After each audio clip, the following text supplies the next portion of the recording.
Enggak ya, saya. Kalau yang selama ini yang Anda baca di hadis mana? Ya, jadi begini. Saya pernah pergi ke toko buku. Saya beli buku yang namanya Sirah Nabawiyah. Ya. Terus? Nah, Ya. sebagai orang yang betul-betul ingin mengerti tentang Islam, saya pelajari sumber-sumber ini dari mana. Ternyata setelah saya selidiki dengan seksama selama 10 tahun, 10 tahun ya hasil penyelidikan.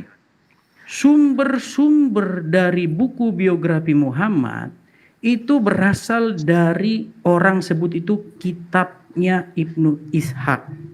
Di mana Ibnu Ishaq ini ya kan dikatakan sendiri oleh para ulama itu sebagai dajjal. Bagaimana Anda mengkonfirmasi bahwa apa yang diinformasikan oleh Ibnu Ishaq itu adalah kebenaran? Silakan. Kebenaran di antara kebenaran yang Anda maksud itu yang mana? Misalnya seperti dada Muhammad dibelah, dicuci hatinya dengan air Zam-Zam, ya. Nah, itu ada korelasinya dengan akidah umat Islam nggak tuh? Akidahnya adalah sebenarnya Muhammad yang dikenal oleh umat muslim ini apakah sosok Muhammad yang historis atau sosok Muhammad yang legenda? Jadi gini, ketika misalnya dia dibelah dadanya atau tidak dibelah dadanya, apakah itu ada biasnya terhadap iman Islam? Tentu saja. Kalau orang percaya dengan itu berarti kalau dia percaya. kalau dia dadanya dibelah apa efeknya? Ya, apakah Zulkifli percaya dengan itu? Saya konfirmasi dulu. Kalau tidak, berarti selesai kita. Saya kan udah bilang sama Anda, saya belum pernah menemukan materi itu. Nah, ini. Jadi Zulkifli Anda kan yang bawa nih. Ya. Nah, sekarang kalau misalnya dibelah dadanya atau tidak dibelah dadanya, apa korelasinya dengan iman saya sebagai seorang muslim? Misalnya, kalau dia dibelah, gugur iniku. Kalau tidak dibelah, gugur imanku. Yang mananya itu kira-kira? Baik. Jadi sebenarnya itu Ini hanyalah Mas Edi, sampai minta Arabnya ya, saya bacakan. artinya Fa'an Anas bin Malik qala anna Rasulullah sallallahu alaihi wasallam atahu Jibril sallallahu alaihi wasallam wa huwa yal'ab ma'al ghilman fa akhadha fa sara'ahu fa syaqqa an qalbihi. Dibelah, syaqqa itu artinya dibelah ya. An qalbihi dadanya. Ini hadis riwayat siapa? Kita lihat. Rawahu Muslim. Imam Muslim juga meriwayatkan, bukan hanya Imam Bukhari. Ini panjang banget, hadisnya banyak. Arabnya sudah saya katakan. Terjemahannya sudah ya, selesai PR saya. Monggo. Tapi yang Ya.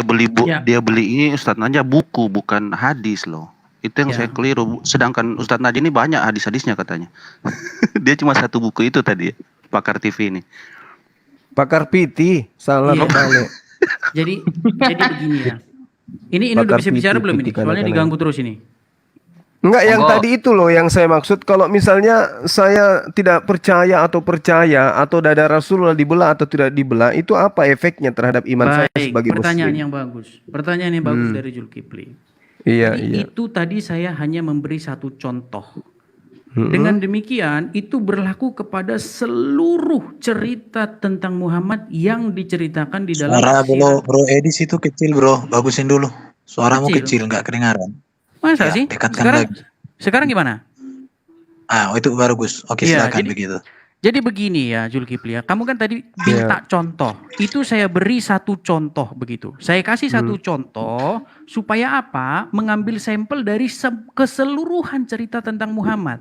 Gitu loh. Maka itu impactnya itu terhadap semua cerita tentang Muhammad. Misalnya dia menerima wahyu di Gua Hiro. Ya, bertahanus di Gua Hiro pada umur 40 tahun. Karena semua berasal dari itu, kitab Sirah Nabawiyah itu yang ditulis oleh Ibnu Ishaq. Di mana Ibnu Ishaq sendiri tidak pernah ketemu dengan Muhammad, bahkan dikatakan oleh Imam Malik sebagai dajjal. Gitu loh. Enggak, efeknya terhadap iman saya apa? Efeknya berarti semua cerita tentang Muhammad yang Anda ceritakan itu menjadi tidak bisa dipercaya. Gitu loh. Jadi Karena semua Al-Quran bersumber ini, dari gimana? Al-Quran itu hanya empat kali menyebut Muhammad. Iya, nggak Ya, masalah. makanya- Maksud saya, kalau semua cerita-cerita yang Anda jadikan dasar itu tadi belah dada atau tidak belah dada, Anda mengatakan berefek kepada semua. Terus Al-Quran ini dari mana? Itu juga ya. Jadi cerita-cerita Al-Quran dari bahwa- mana? Baik, cerita-cerita bahwa Al-Quran itu dari malaikat Jibril, kemudian Allah berfirman kepada Muhammad, itu tidak pernah ada dalam Al-Quran. Bahkan saya menantang kepada seluruh umat muslim di bawah kolong langit. Tunjuk Berarti satu Al-Quran ayat. ini cuman karangan Rasulullah. Begini, saya tidak bilang begitu. Saya yang telah meneliti Al-Quran 10 tahun tidak pernah menemukan satu Meneliti ayat terjemahan Al-Quran. terjemahan. Ya, Saya yang oke. sudah meneliti terjemahan Al-Quran selama 10 tahun, saya tidak pernah menemukan ada satu ayat di mana Allah berfirman kepada Muhammad atau mengatakan, "Ya Muhammad, tulislah." Nggak pernah ada. Potong leher saya kalau ada Allah berfirman ngomong sama Muhammad, "Tulislah Al-Quran." Nggak ada. Nggak ada di dalam Al-Quran dari Al-Fatihah sampai Anas. Sehingga Al-Quran itu tidak bisa dikatakan sebagai wahyu ya, sebagai firman Allah ya. Begini ya, kalau kita membaca Al-Quran Kan gini, Anda mengatakan 10 tahun Anda belajar dan Anda tidak temukan satu ayat pun di terjemahan Al-Quran bahwa Allah berfirman langsung kepada Rasulullah, sehingga Al-Quran itu bukan firman Allah. Bukan begitu? Ya, kalau kamu tanya saya secara pribadi, saya lebih mempercaya itu adalah syair-syair dari orang yang tak dikenal. Oh, begitu. Misalnya kita kasih contoh, misalnya Al-Fatihah. Udah. Apa yang nulis di situ? Oke, sekarang begini. Jadi kesimpulan saudara, karena Allah tidak pernah berfirman langsung kepada Rasulullah Muhammad SAW, maka Al-Quran itu hanya syair-syair. Nah, saya ingin balik tanya kepada saudara, pernah tidak Yesus berfirman langsung kepada Lukas? Tidak pernah. Berarti syair-syair tulisan Lukas itu? Tidak. Kenapa bisa bukan syair-syair? Bagaimana, justru pertanyaan saya, bagaimana rumusnya kalau itu syair? Saya bisa bertanggung jawab omongan saya. Karena Yesus, dengar, Allah tidak bertemu dengan Rasulullah karena di dalam Al-Quran surah Asy-Syura ayat 51 Allah itu berfirman melalui tabir, melalui wahyu dan juga melalui malaikat. Itu kata Allah. Nah, Yesus dan Allah itu bukan makhluk, sehingga dia harus datang ketemu Rasulullah Muhammad SAW. Yesus adalah manusia. Kenapa tidak bertemu langsung dengan Lukas? Sementara Lukas itu tulisannya 2 jengkal hampir kalau digabung cerita Lukas 1 dan seterusnya sampai kisah para Rasul 2 jengkal tebalnya bukunya. Nah, kalau Anda mengatakan Allah tidak bertemu Rasulullah, Anda katakan syair Al-Quran itu, lalu saya harus mengatakan catatan Lukas yang setebal itu, apalagi kalau bukan syair? Karena Yesus tidak pernah bertemu padahal dia manusia. Gimana tuh, Edis? Sudah? Baik. Ya, seharusnya Anda bertanya kepada saya, kenapa Anda katakan itu syair-syair dari tidak enggak. Saya terima. Anda kan Kristen. Mau Anda katakan syair, mau Anda katakan puisi, itu EGP bagi saya. Saya tidak punya kewajiban untuk memahamkan Anda bahwa itu Al-Quran, karena membacanya pun Anda sanggup. Sekarang yang saya tanya, narasi yang Anda bangun terhadap Al-Quran, saya bangun narasi itu terhadap kitab Anda. Yang membedakan Allah dan Yesus manusia. Bisa jalan kaki, bisa tidur ngantuk. Kenapa tidak bertemu langsung dengan Lukas, tapi Lukas langsung menulis begitu tebalnya? Saya katakan, apa yang ditulis Lukas ini? Anda mengatakan tidak bertemu. Yesus pernah bertemu Lukas enggak? Silakan. Kok ditanya lagi? Lukas pernah bertemu Yesus enggak? Iya, kalau Anda ditanya lagi, bukannya udah dijawab itu di awal. Kalau Anda sudah tidak paham, berarti saya katakan itu bukan syair tapi dongeng. Gimana tuh? Iya, terserah Anda mengatakan apapun terhadap itu tidak Nah, berarti sama. Ya, kau mengatakan Al-Quran itu adalah puisi, saya katakan kitab Anda adalah dongeng. Sama, udah selesai. Apalagi? Kalau bisa satu-satu topik dulu tuntas. Nanti pertanyaan Bro Juma. Iya, si Zulkifli mengalihkan topik ini. Oh tidak, harus kamu bertanya sebagai pakar PT, saya juga bertanya sebagai pakar Bible, kan gitu. Sabar. Ya, jadi gini ya. Gini, Mas Edi, saya tambahin sedikit ya. Kan gini. Ya, satu-satu topik dulu ya. Satu-satu topik. Siap, Mas Erben. Jadi kan gini, kata Mas Edis barusan, Al-Quran itu syair, puisi. Hanya karena Allah tidak langsung mewahyukan melalui Nabi Muhammad, lalu dikembalikan oleh Bang Zuma. Bagaimana kalau pemikiran itu kita kembalikan kepada Bible, yang notabene-nya Yesus tidak pernah langsung mewahyukan firman-Nya kepada Lukas, masih melalui perantara. Sedangkan kalau Al-Quran dikatakan syair, Mas Edis, di dalam Al-Quran ada ayat wa ma 'allamnahu syi'ra wa ma yanbaghi lah in huwa illa dzikru wa qur'anum mubin. Kami tidak pernah mengajarkan kepada Muhammad itu syair. Kami tidak pernah mengajarkan kepada Muhammad itu puisi, tetapi yang disampaikan oleh Allah itu hanyalah Al-Quran. Duar. Monggo. Ya, jadi begini ya, saya harus luruskan dulu ya. Harusnya di sini setiap orang yang mengeluarkan statement itu bertanya, kok bisa? Kalau misalnya Zulkifli mengatakan bahwa Bible itu dongeng, apa dasarnya? Dan kalau saya mengatakan bahwa kitab Anda itu syair, apa dasarnya? Syair itu dia punya ciri-ciri di mana akhirannya itu selalu berbunyi a atau ab. Itu terpenuhi. Misalnya kalau kita baca Quran, Bismillahirrohmanirrohim, dia im, matinya dengan im. Suaranya Bro Edis kecil, Alhamdulillahirobbil- bagusin lagi bro, bagusin. Kemudian, Iya, kemudian Mas Edis suaranya tambah menjauh itu loh. sekarang bagaimana? Nah, Iya, bagus. agak dekat lah Mas. Iya. Agak dekat. Jadi gini, harus tanya dulu apa itu syair. Kalau kita baca Quran, itu dibuka dengan Bismillahirrohmanirrohim. Dia berakhiran im. Kemudian Alhamdulillahirabbil alamin, kemudian in. Ar-Rahmanirrahim, im lagi. Malik yaumiddin, in lagi. Iyyaka na'budu wa iyyaka nasta'in, in lagi. Jadi in. Makanya kalau saya katakan kalau Quran itu syair, saya punya pengetahuan bahwa ini masuk ke dalam ciri-ciri syair. Nah, kalau misalnya Zulkifli mengatakan kalau Bible itu dongeng, harus diutarakan apa ciri-ciri dongeng. Dongeng itu dia tidak memberikan tempat kejadian dan waktu kejadian. Contoh, kancil nyolong timun, di mana kejadiannya? Kapan waktu kejadiannya? Nggak ada.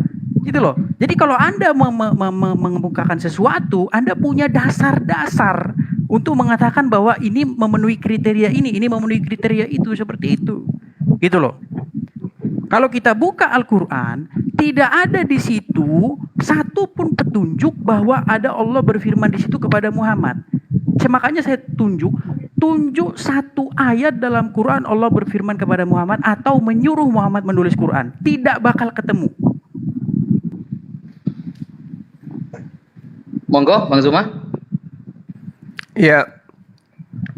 Jadi gini, kalau di kitab Anda kan udah jelas tuh, ada kitab puisi, ada kitab syair. Anda harus akui itu dulu.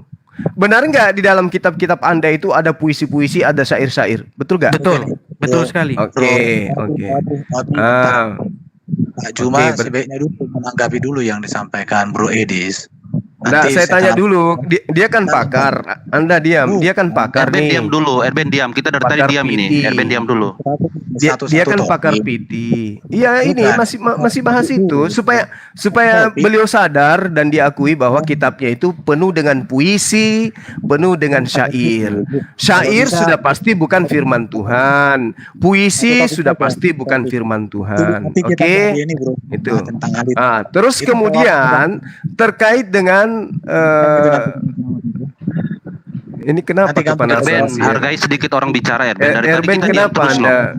kenapa Anda kepanasan, Erben? Kenapa? Supaya dialognya tuntas dulu satu-satu topik, jangan lari kemana-mana.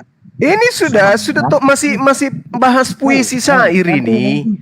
Nanti Ya. kita bahas konteks Alkitab, kenapa ada puisi, kenapa syair, kenapa Lukas, nanti ada waktunya kita tuntaskan itu. Tapi Iya, tuntaskan sudah. Kan sudah aku Tanya, Bro. bilang. Nampaknya Zulkifli Soalnya- ingin mengalihkan perhatian, Bang Erben. Iya, Zulkifli jangan mau dulu. mengalihkan enggak perhatian, iya. Enggak dong. Saya kan mengatakan kitab Anda tadi, Anda yang membangun narasi. Ya, Erben, Anda diam dulu, Jangan lari Dia ke kan, Alkitab Anda dulu. kan membangun narasi tadi. Iya, Anda kan yang membangun narasi tadi, ya kan? Anda yang membangun narasi. Anda katakan, wah ada ikan hiu, Masya Allah, thank you, Barakallah. Kan Anda yang membangun narasi. Al-Quran itu adalah syair karena Allah tidak bertemu langsung kepada Rasulullah. Seakan-akan Anda ingin pamer bahwa Tuhan Anda itu makhluk sehingga dia harus kumpul duduk bersama gitu toh, makan bersama. Nah, saya kembalikan kepada kitab Anda narasi itu. bahwasanya Gini, Yesus tidak bentar. pernah bertemu dengan penulis-penulis kitab Anda. Maka saya katakan berarti yang diceritakan itu adalah dongeng. Nah, sekarang kalau Anda mengatakan mana bukti? yang luar biasa, yang detail dan sempurna. Jadi itu dulu yang harus kalian buktikan. Kalau tentang Ya Alkitab, sabar, sabar. iya, jangan dulu lari ke Sabar, Alkitab. nanti kita Kecuali gini, nanti kita akan bahas pelan-pelan. Nanti kita akan bahas pelan-pelan itu. Kecuali kalau Bro itu sudah selesai, tidak bisa menjawab apa yang disampaikan Bro Edis, sekarang waktumu kami berikan untuk bertanya. Bro Itu. RBN Enggak, dari ini waktu tadi, saya pakar- menjelaskan loh. Ini Pakar waktu TV saya dari tadi bicara menjelaskan. itu kita diam loh. Selarinya dari jantung, larinya kemana-mana, kita diam dari tadi. Anda baru masuk, Anda langsung sok mengatur. Saya dari tadi diam. Ini kita tidak pakai tema. Pakar TV itu dari tadi bahasnya jantung, larinya ke ini, larinya ke ini. Kita diam aja, biasa aja loh. Anda baru Pak Zul udah bicara begitu, Anda main motong-motong. Dari tadi Yang pembahasan saya- kita biasa Gini. saja, santai. Gini Mas Erben, gimana kalau kita kasih tema, kita kasih timer, gimana Mas Erben? 2 lawan 2, oke? Oke, siap. Tapi temanya tentuan dulu apa? Ya, tentang Al-Quran kitab syair suci ya. atau kitab suci Bible dongeng, gimana? Nah, iya. Oke. Boleh. Gampang kok. Oke. Siapa dari Kristen, siapa ini? Ada Mas Herdi juga di sini. Siapa yang mau maju 2 lawan 2? Nanti Mas Arunge sebagai moderator, saya sama Bang Zuma. Oke, saya sama Edis. Boleh, boleh. Oke. Bang Arunge siap nggak timer? Tunggu Ustaz, saya coba ambil HP satu dulu ya. Baik. Iya.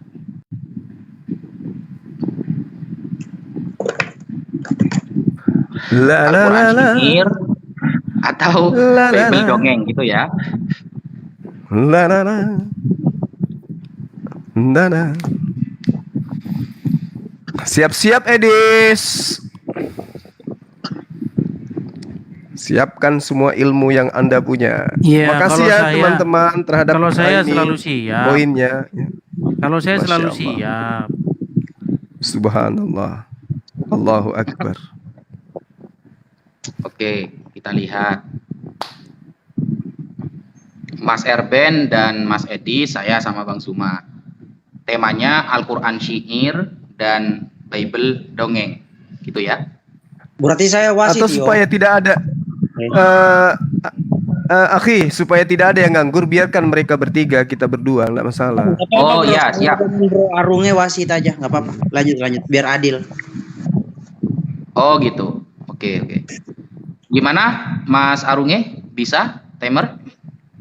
Bentar, saya lagi coba cari timernya. Di aplikasi HP itu biasanya ada langsung stopwatch. Berapa menit, Ustaz? Per orang 2 menit. Per orang bicara 2 2 menit. Jadi 4 menit begitu. Gantian gitu terus. Oke ya. Ah, sip, mantap. Jadi 4 menit. Oke, kita mulai. Opening statement dari teman-teman Kristen dulu. Monggo dimulai. Saya mulai dulu Siapa saja ya, karena saya tadi yang membawa Oke. ya. Jadi begini, Silakan. saya Tapi perkenalkan Mas dulu. Edis pas ya 2 menit ya, kasih Mas Erben 2 menitnya. Baik, silakan waktunya dijalankan ya. Jangan gerak-gerak dong kalau bisa itu jamnya. Ya. Jadi saya perkenalkan dulu diri saya ya. Saya Pakar TV, channel YouTube saya itu adalah Pakar TV ya. Di mana saya ini sudah mempelajari Quran itu selama 10 tahun dengan sungguh-sungguh dan secara mendalam. Ya. Yang saya dapati bahwa apa yang tertulis dalam Al-Quran itu beda 180 derajat dengan apa yang dijelaskan oleh Zulkifli, oleh Wafi dan kawan-kawan. Ya.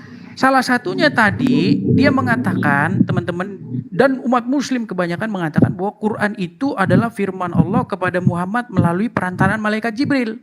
Sementara saya baca Quran dari Al-Fatihah sampai Anas, saya tidak pernah ketemu ada satu ayat, satu apalagi 2, ya, apalagi 3.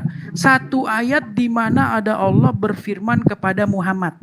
Yang saya temukan di dalam Quran itu Allah berfirman kepada Adam ada. Allah berfirman kepada Isa ada, Allah berfirman kepada Musa ada, Allah berfirman kepada Muhammad tidak ada dalam Al-Quran. Ya, bahkan Allah berfirman tulislah Al-Quran, nggak ada.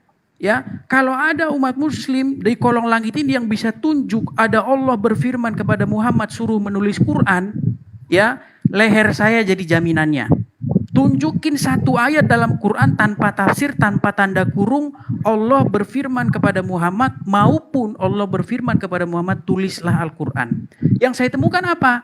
Yang saya temukan bahwa pola Al-Quran itu seperti syair. Apa sih syair itu? Tadi sudah saya jelaskan. Ciri-ciri syair itu berakhiran AAA atau ABAB. Misalnya kalau kita buka, Bismillahirrahmanirrahim, im. Alhamdulillahirabbil alamin, in. Ar-Rahmanirrahim, im lagi. Malik Yaumiddin, in lagi. Jadi im. Pola-pola seperti itu ada dalam Al-Quran. Sehingga saya berkesimpulan, ini kesimpulan saya dalam diskusi, nggak melanggar hukum, bahwa Quran adalah syair-syair dari orang yang tidak dikenal. Terima kasih. Bang Erwin lanjut. Bang Erwin. Monggo, Mas Erben. Oke. Itu kenapa? Oke. Jadi kalau Alkitab ini kebenaran yang hakiki. Kenapa?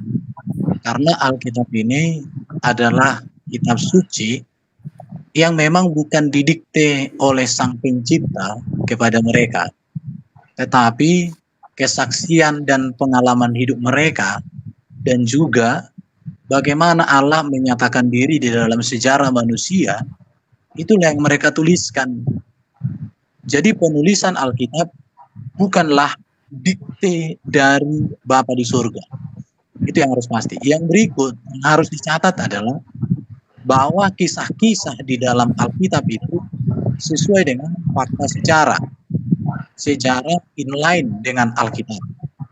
Bagi orang Kristen, kalau itu kitab suci tetapi bertentangan dengan sejarah, maka itu bukan kitab suci, tetapi itu kitab yang sebaliknya. Di dalam pemahaman kekristenan, Alkitab itu sangat sesuai dengan sejarah, dan itu terpelihara oleh bangsa Yahudi dan juga terpelihara oleh gereja. Maka Alkitab kebenaran. Tadi di awal ada disinggung tentang Lukas. Lukas itu adalah golongan dari 70 murid Yesus. Memang dia bukan golongan yang 12, dan itu ada di Sinaksarium, sejarah gereja. Dan dia menulis kitab suci itu, masih dia hidup sejaman dengan para murid-murid yang adalah saksi fakta. Bahkan dia masih hidup sejaman dengan Maria, bunda Yesus yang melahirkan Yesus. Jadi sebenarnya tidak ada yang bermasalah bagi orang Kristen tentang Alkitab itu. Tetapi kalau kitab suci diklaim datang dari surga, Oke, waktunya 4 menit. Sudah, Oke. Mas Erben? Udah. Oke. Oke. Monggo, Bang Zuma duluan. Iya, baik. Bismillahirrahmanirrahim. Assalamualaikum warahmatullahi wabarakatuh. Ya, Masya Allah. Jadi tema kita sangat menarik ya hari ini ya. Kita buktikan keautentikan sebuah kitab yang mana syair, yang mana puisi, mana peribahasa, mana dongeng, mana kalam Allah. Al-Quran menerangkan di dalam surah Ali Imran ayat 44. Bismillahirrahmanirrahim. Zalika min anba'il ghaibi nuhihi ilaika wa ma kunta ladaihim iz yulqun aqlamahum ayyuhum yakful Maryam wa ma kunta ladaihim iz yahtasimun. Jadi jelas di sini dikatakan bahwasanya itulah sebagian dari berita-berita gaib yang kami wahyukan kepadamu Muhammad.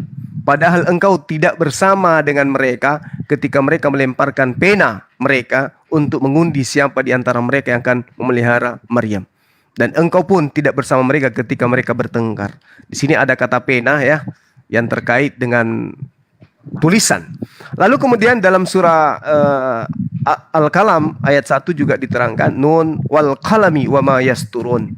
Demi pena dan apa yang mereka tuliskan.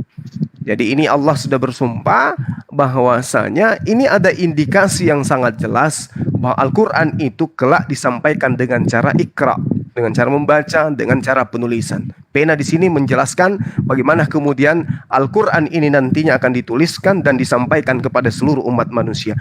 Ini yang diterima oleh Rasulullah, wal qalami wa ma yasturun. Dia yang memahami. Sehingga apa perintahnya kemudian? Tulislah dariku apa yang ku terima dari Tuhanku, jangan kau tulis yang berasal dari diriku. Makanya hadits itu dituliskan bukan pada masa Rasulullah. Makanya ada dikatakan sanad hadits, karena sanad hadits ini harus kemudian bersumber langsung kepada Rasulullah. Kalau Al-Quran, perintahnya langsung dari Rasulullah. Kenapa? Karena Al-Quran itu memang harus dituliskan. Itu dalilnya. Yang tadi yang minta, minta digorok lehernya, ya silakan, siapkan parang yang mau menggorok. Silakan. Silakan Dinda. Bismillahirrahmanirrahim. Ya, jadi kalau dikatakan Al-Quran itu syair, itu sudah ditentang ya. Di dalam surah Yasin ayat ke-69. Allah Subhanahu wa taala berfirman, A'udzubillahi minasyaitonirrajim, wa ma 'allamnahu syi'ra wa ma yanbaghi lah in huwa illa dzikru wa qur'anum mubin. Jadi tidak Al-Quran itu tidak Masya Allah. pernah ada indikasi syair, Barakallah. tidak ada. Kami tidak akan pernah Terima kasih. mengajarkan Muhammad itu syair. Kemudian kami kata Allah Subhanahu wa taala mengatakan bahwa syair itu tidak layak bagi Nabi Muhammad SAW. Tetapi itu adalah sebuah peringatan, zikru wa Qur'anum mubin. Ya, wa Qur'anum mubin itu maksudnya kitab yang menerangkan tentang kebenaran. Jadi ayat ini surah Yasin 69 sudah menentang perkataan orang-orang yang mengatakan Al-Quran itu syair. Itu yang pertama. Yang kedua, bayangkan orang kafir yang ahli syair yang bernama Al-Walid bin Al-Mughirah. Dia, orang kafir yang ahli syair, mengatakan bahwa Al-Quran itu bukan syair. Ini orang kafir yang mengakui. Al-Walid bin Al-Mughirah ketika mendengarkan lantunan Rasulullah SAW membaca Al-Quran, beliau mengatakan, wallahi, tidak ada orang yang lebih faham syair Arab jahiliyah daripada aku. Dan Al-Quran itu sebenarnya bukan syair. Al-Quran itu bukan perkataan para rabi-rabi dan bukan perkataan para ulama-ulamanya orang-orang Nasrani, atau kita katakan pendeta kalau sekarang ya istilahnya itu. Jadi sudah diakui oleh orang non-muslim bahwa Al-Quran bukan syair. Kok baru ada Mas Edis bilang seperti itu? Kan lucu. Sekian. Oke, waktunya habis. Terima kasih.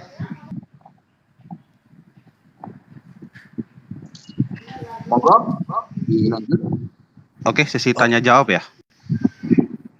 Ini ya. Oke. Ya. Berapa waktu? Gimana Menit? waktunya sekarang? Waktunya gimana? Siapa yang bertanya duluan ini? Ya, Lanjut jadi- aja ya, karena biar muter ke Ya, saya Enggak, ini waktunya. gitu sekarang. aja Mas Arungi. 4 menit gantian gitu aja. Oh, boleh. Waktunya ke saya ya. Pakar Fiti ya? Ya. Baik. Ya, Ya. silakan. Jadi inilah yang saya bilang, fakta dibantah dengan dogma. Ibarat ke pengadilan, fakta-fakta menunjukkan bahwa Sambo pembunuh dibantah dengan kata-kata saya tidak membunuh, selesai perkara. Ini repot begitu loh. Makanya tadi saya bilang, kalau Ustadz Wafi dan Zulkifli sekolah, nanti di sekolah itu diajarin apa itu syair, apa itu ciri-ciri syair. Syair adalah penggalan-penggalan kalimat yang di belakangnya itu berpola. Dia berpola AAA atau ABAB. Nah itu terpenuhi oleh kitabmu. Lalu kamu dengan mudahnya membantah bukan syair. Ini namanya diskusi apa? Gitu loh. Ini namanya dogma gitu loh. Nah, kemudian yang kedua, ya, masalah yang saya bilang tadi jaminan. Saya jamin leher saya sebagai jaminan. Tidak ditunjukkan ayatnya. Saya minta satu ayat, tunjuk satu ayat dalam Al-Quran Allah berfirman kepada Muhammad. Coba tunjuk. Kalau Allah berfirman kepada Adam ada, Allah berfirman kepada Musa ada, Allah berfirman kepada Isa ada dalam Quran. Di dalam Quran Allah berfirman kepada Muhammad, mana tunjuk ayatnya? Ingat, tanpa tanda kurung, tanpa tafsir. Kalau udah tanda kurung, tanpa tafsir ya udah, nggak tahu lagi. Kemudian tadi Zulkifli bilang dengan pena tulislah. Nggak ada.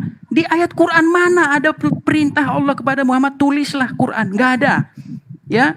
Kalau kalian baca Quran, Quran itu sering memulai kalimatnya dengan kata-kata wa idzqala. Ingatlah ketika Isa, ingatlah ketika Musa, ingatlah ketika ini. Siapa penerima informasi ini? Bisa nggak Zulkifli atau Wafi saya bilang begini? Ingatlah ketika tungkrung. Siapa tungkrung? Ketika saya mengatakan ingatlah si Fulan, maka Anda wajib mengetahui tentang orang itu sebelumnya. Sementara versi kalian mengatakan Muhammad adalah orang Ummi. Dia tidak tahu tentang nabi-nabi terdahulu. Lalu bagaimana masuk akal ketika saya berkata kepada Anda, ingatlah ketika tungkrung, sementara Anda tidak tahu tungkrung itu siapa? Ketika Allah berfirman kepada Muhammad, ingatlah ketika Musa. Apakah Muhammad tahu tentang Musa itu siapa? Karena Musa hanya ada dalam kitab Yahudi dan Kristen. Oke, Bang Erwin, silakan lanjut Bang Erwin. Saya melanjutkan narasi yang dibangun Bro Edis. Kalau Allah SWT berbicara kepada Nabi Muhammad dengan berkata ingatlah ketika, berarti itu ada indikasi bahwa memang Nabi Muhammad ini pernah belajar kitab-kitab terdahulu. Kalau dia tidak pernah belajar kitab-kitab terdahulu, berarti mengapa Allah berkata ingatlah? Dan buktinya bisa kita katakan bahwa Nabi besar Muslim ini Bapak pernah belajar kitab suci, itu bisa dicari di jejak sejarah, yaitu Waraka bin Naufal, paman Siti Khadijah. Bahkan dia seorang pendeta yang menyatakan kenabian Muhammad. Bahkan Siti Khadijah itu ponakannya dan itu istri pertama Nabi. Jadi kalau dikatakan ingatlah, itu sudah satu perenungan bagi teman-teman Muslim bahwa sesungguhnya dia pernah belajar kitab-kitab terdahulu. Maka dikatakan ingatlah. Karena kalau dia tidak belajar, tidak mungkin Tuhan mengatakan ingatlah. Kalau dia tidak pernah belajar, tidak bisa membaca, Tuhan mengatakan ingatlah atau bacalah dan lain sebagainya. Ada di sini hal yang tidak bisa diterima oleh logika. Karena setahu saya Waraka bin Naufal itu seorang pendeta Nasoro, salah satu bidat Kristen yang suka menulis kitab Taurat dan kitab Injil. Dan tentu itu dengan bahasa-bahasa yang ada di Arab lah, atau bahasa apa nggak tahu kita, karena kita yang ditulis pun jejak-jejaknya tidak ada.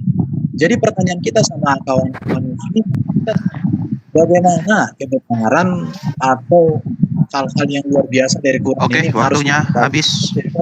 harus Oke, waktunya habis. Silakan Monggo, dari Bang Zuma. teman-teman Muslim. Ya. Jadi jelas ya, ketika ada perintah ingatlah, maksudnya itu mengawali dari sana Rasulullah harus mengingat. Sejak diperintahkan kepada dia untuk mengingat, ingat pada masa itu. Andai saja Anda bisa memahami bahwa itu adalah perintah. Setelah ada perintah ingat, maka dilontarkan oleh Allah Subhanahu wa taala kepada Rasulullah bahwasanya Musa begini, bahwa Isa begini dan seterusnya. Itu perintahnya. Makanya kemudian Rasulullah mengingat itu dan mengajarkan kepada sahabatnya, dan itu sampai kepada kami sekarang. Nah, ketika Anda mengatakan mana perintahnya, ingat Rasulullah Muhammad SAW itu Anda memahami sendiri bahwa dia tidak bisa menulis. Tetapi Allah memberikan isyarat. Allah mengajarkan melalui tulisan. Alladzi 'allama bil qalami 'allamal insana ma lam ya'lam. Jelas itu. Makanya kalau belajar Quran harus belajar original teks. Jangan terjebak oleh terjemah. Apalagi terjemah Anda gunakan untuk kemudian mengkritisi Quran. Terjemah itu hanya dipakai untuk melengkapi disiplin ilmu lain untuk memahami Al-Quran. Anda keliru di situ dalam memahami itu. Jadi ketika ada perintah kemudian menulis, itu bukan langsung Rasulullah tulislah, enggak seperti itu. Tetapi pesan Allah, wal kalami wa ma yasturun, demi pena dan apa yang mereka tuliskan. Apa itu? Al-Quranul Karim, wahyu yang Allah berikan kepada para rasul dan para nabi yang ada sebelum Rasulullah Muhammad SAW. Jadi Anda harus memahami satu hal, ya. Di dalam surah Al-Alaq ayat 4 ayat 5, di situ ada kata kalam. Kalam itu pena. Pena itu alat untuk menulis. Dan yang dituliskan kemudian itu adalah Al-Quran. Allah mengajarkan umat Islam, manusia, melalui Al-Quran yang dituliskan kemudian oleh instruksi Rasulullah Muhammad SAW. Itu tidak bisa Anda pungkiri. Nah, kembali kepada tema kita tentang dongeng. Saya bacakan satu dongeng di dalam kitab saudara, supaya Anda paham, ya. Dikatakan begini, di kitab Wahyu, seekor macan tutul berkepala 7. Itu dongeng. Kemudian kitab 2 Raja-Raja, memakan tahi dan meminum air kencing, itu ada di dalam kitab Anda. Itu dongeng. Oke? Lalu kemudian ada lagi di kitab Hakim-Hakim, Simpson membunuh 1000 orang dengan tulang rahang keledai. Itu dongeng. Pertanggungjawabkan itu. Silakan. Oke, bismillahirrahmanirrahim. Syair itu apa sih? Kalau menurut KBBI di sini ya, syair itu adalah ini ya, puisi lama yang tiap-tiap bait terdiri atas 4 lirik, hanya 4 baris ya, yang berakhir dengan bunyi yang sama. Ini definisinya dalam KBBI. Al-Quran masuk apa tidak? Jelas tidak. Al-Quran itu tidak seperti itu. Apalagi di sana hanya penentuan 4 bait dan syair-syair lama ya. Sedangkan Al-Quran tidak ada yang mengatakan itu syair-syair lama.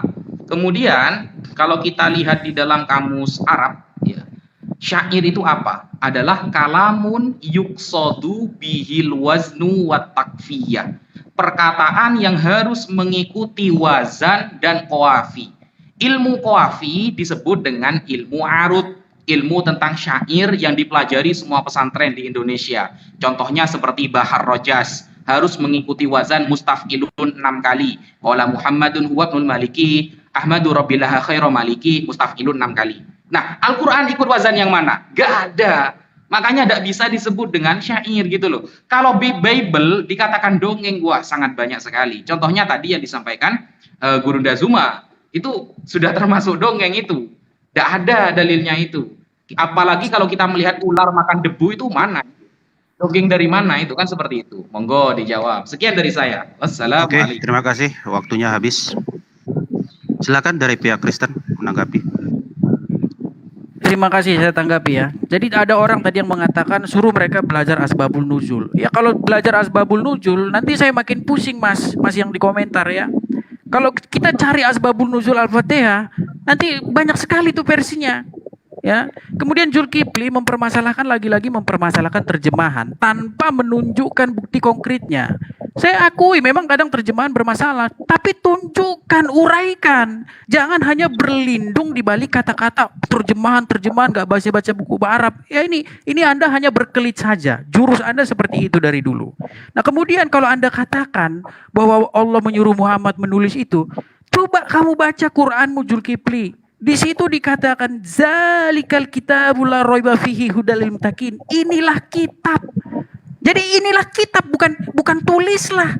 Kalau saya ngomong sama kamu inilah kitab, berarti udah jadi belum kitabnya? Anda harus pikir itu. Dan itu pun kalau didalami lagi makin pusing lagi karena ada ayat lain mengatakan kami turunkan ke dalam hatimu. Jadi yang mana yang benar ini? Dikasih kitab atau diturunkan ke dalam hati? Ya, saya lihat di sini teman-teman muslim di sini itu hanya kebanyakan baca-baca huruf Arab, gak pernah mendalami Al-Quran sedalam apa yang saya lakukan. Ya, kemudian Zulkifli membahas masalah naga, dongeng dan lain sebagainya. Itu alegoris Zulkifli. Apa mau saya kasih tunjuk juga di dalam Al-Quran bahwa Yusuf menjelaskan mimpi Raja Mesir bahwa dia bermimpi ada sapi menelan sapi. Apa saya bilang sama kamu itu dongeng? Kan tidak, karena itu penglihatan. Gitu loh. Nah kemudian kamu bilang minum kencing dan itu. Baca dong konteksnya di situ. Bagaimana di situ raja yang ingin menyerang ketika itu dia membela. Apakah kamu mau bertahan dengan rajamu? Ya, dengan minum kencing dan tai. Itu baca konteksnya. Ya. Jadi ini agak sedikit anu. Bang Erben, suara Bang Erben sering anu Bang Erben. Apa berkena angin atau gimana? Silakan Bang Erben. Lanjutkan aja dulu bro, masih ada narasi mau dibangun. Kemudian yang saya katakan kemudian yang saya katakan begini, ya. Tadi Bang Erben sudah jelaskan.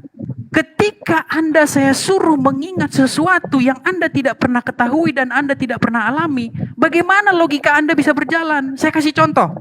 Zulkifli sama Wafi ingat nggak waktu Kuncrang main bersama Tungking? Kan kalian nggak paham tuh. Wafi bingung kan? Nggak bingung Wafi. Karena apa? Karena Wafi tidak kenal siapa itu Tungkang, siapa itu Tungkring.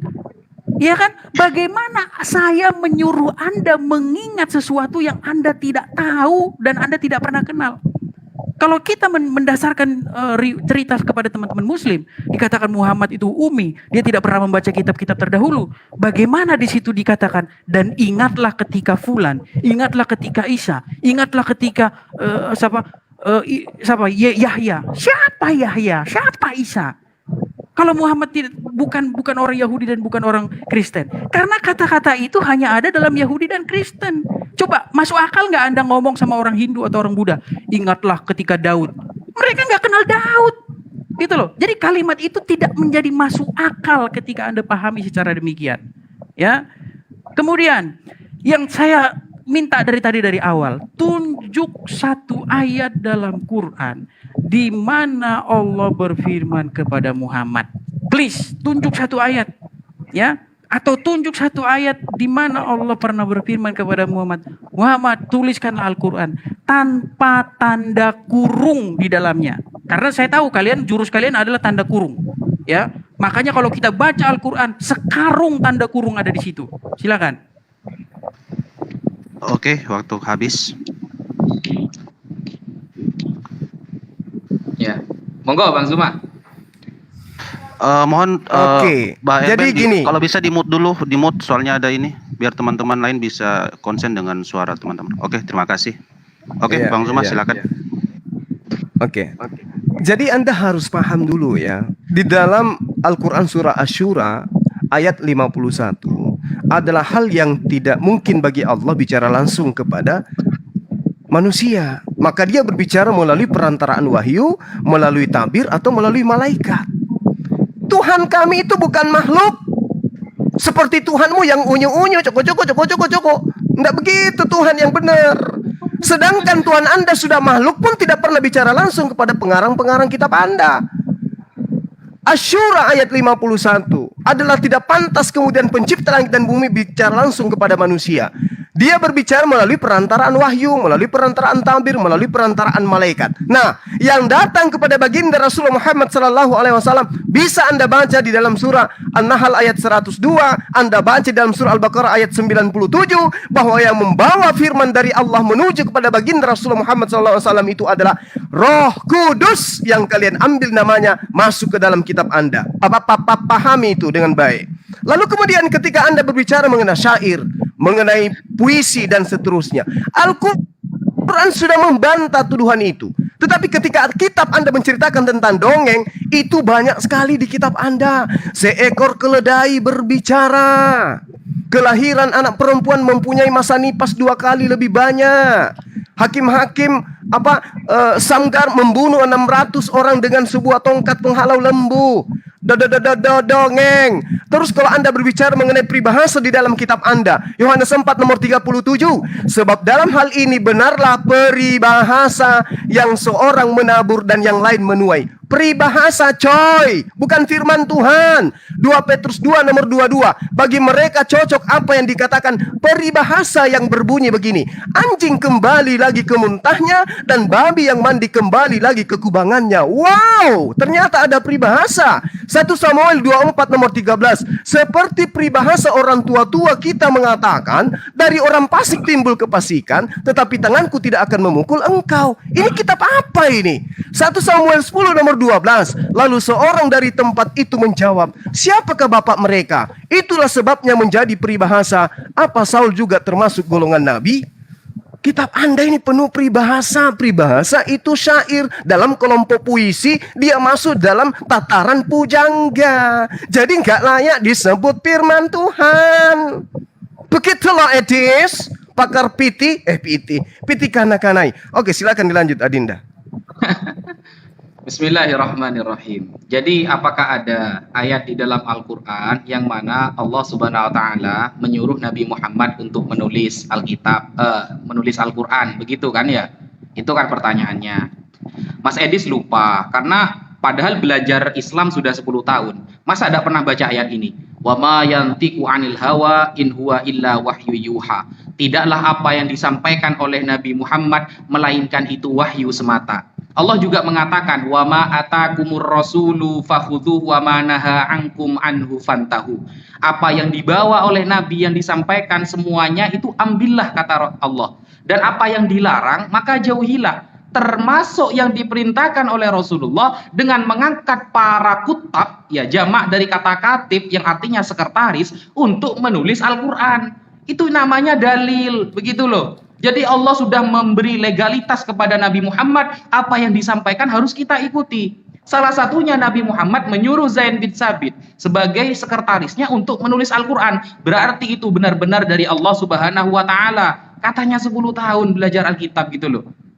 Belajar Al-Quran, tapi nggak pernah baca ayat itu ternyata. Waktu Monggo. habis. Silakan. Dari pihak Kristen.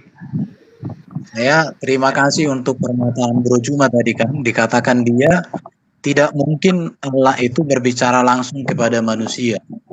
Tetapi dia lupa bahwa nabi-nabi sebelum Muhammad dalam Quran, Allah dapat berbicara langsung. Allah dapat berjumpa mereka secara langsung. Jadi saya tidak mengerti sebenarnya Juma ini sedang menyangkal kita sendiri. tetapi dengan suara yang menggelegar meyakinkan orang banyak untuk menentang kitab suci sendiri. Itu yang saya herankan dari bro. Bagaimana bro dalam waktu yang dekat mengatakan bahwa di dalam Quranmu Allah itu berbicara kepada Musa, tetapi di satu sisi kau bilang nggak mungkin. Apakah Allah itu hanya mungkin berbicara langsung kepada manusia, hanya mulai dari Musa atau mulai dari zaman Adam sampai zaman Yesus, kemudian setelah zaman Muhammad tidak bisa lagi dia? Apakah Allah itu kemahakuasaannya berkurang atau bagaimana? Saya jadi bertanya-tanya. Kalau tentang Alkitab, memang di dalam Alkitab banyak peribahasa. Contoh, kamu garam dan terang dunia. Bukan berarti orang Kristen jadi garam, jadi terang, enggak. Itu berbicara fungsi. Yesus juga menggambarkan kamu lagi gembala yang baik. Emang gembala maksudnya apa? Kamu domba-domba. Emang maksudnya binatang. Tapi kalau orang belajar bahasa Indonesia dengan baik dan benar, maka peribahasa itu sebenarnya hal yang sangat bagus digunakan. Karena juga di dalam teologi atau budaya Yahudi untuk menyampaikan sebuah pesan kepada anak-anak atau kepada generasi, kadang membungkus sebuah cerita itu dengan cara membuat seperti penggambaran, seperti peribahasa, hal yang wajar dalam budaya Yahudi juga seperti itu. Makanya Yesus ketika mengajar seringkali menggunakan perumpamaan. Bahkan kalau bro mengatakan keledai dapat berbicara, keledai dapat berbicara disuruh oleh Tuhan. Saya jadi bertanya-tanya, jangan-jangan Allah yang kamu sampai itu tidak berkuasa, nggak maha kuasa. Waduh, langit dan bumi pujilah Tuhan, bisa. Oke, silakan bro, pakai Timer matikan dulu. Mas Erben suaranya mendekat menjauh begitu. Mungkin setelah ini bisa dicek dulu. Lagi di jalan itu. Monggo Mas Edis. Oke. Lanjut Bro Edis.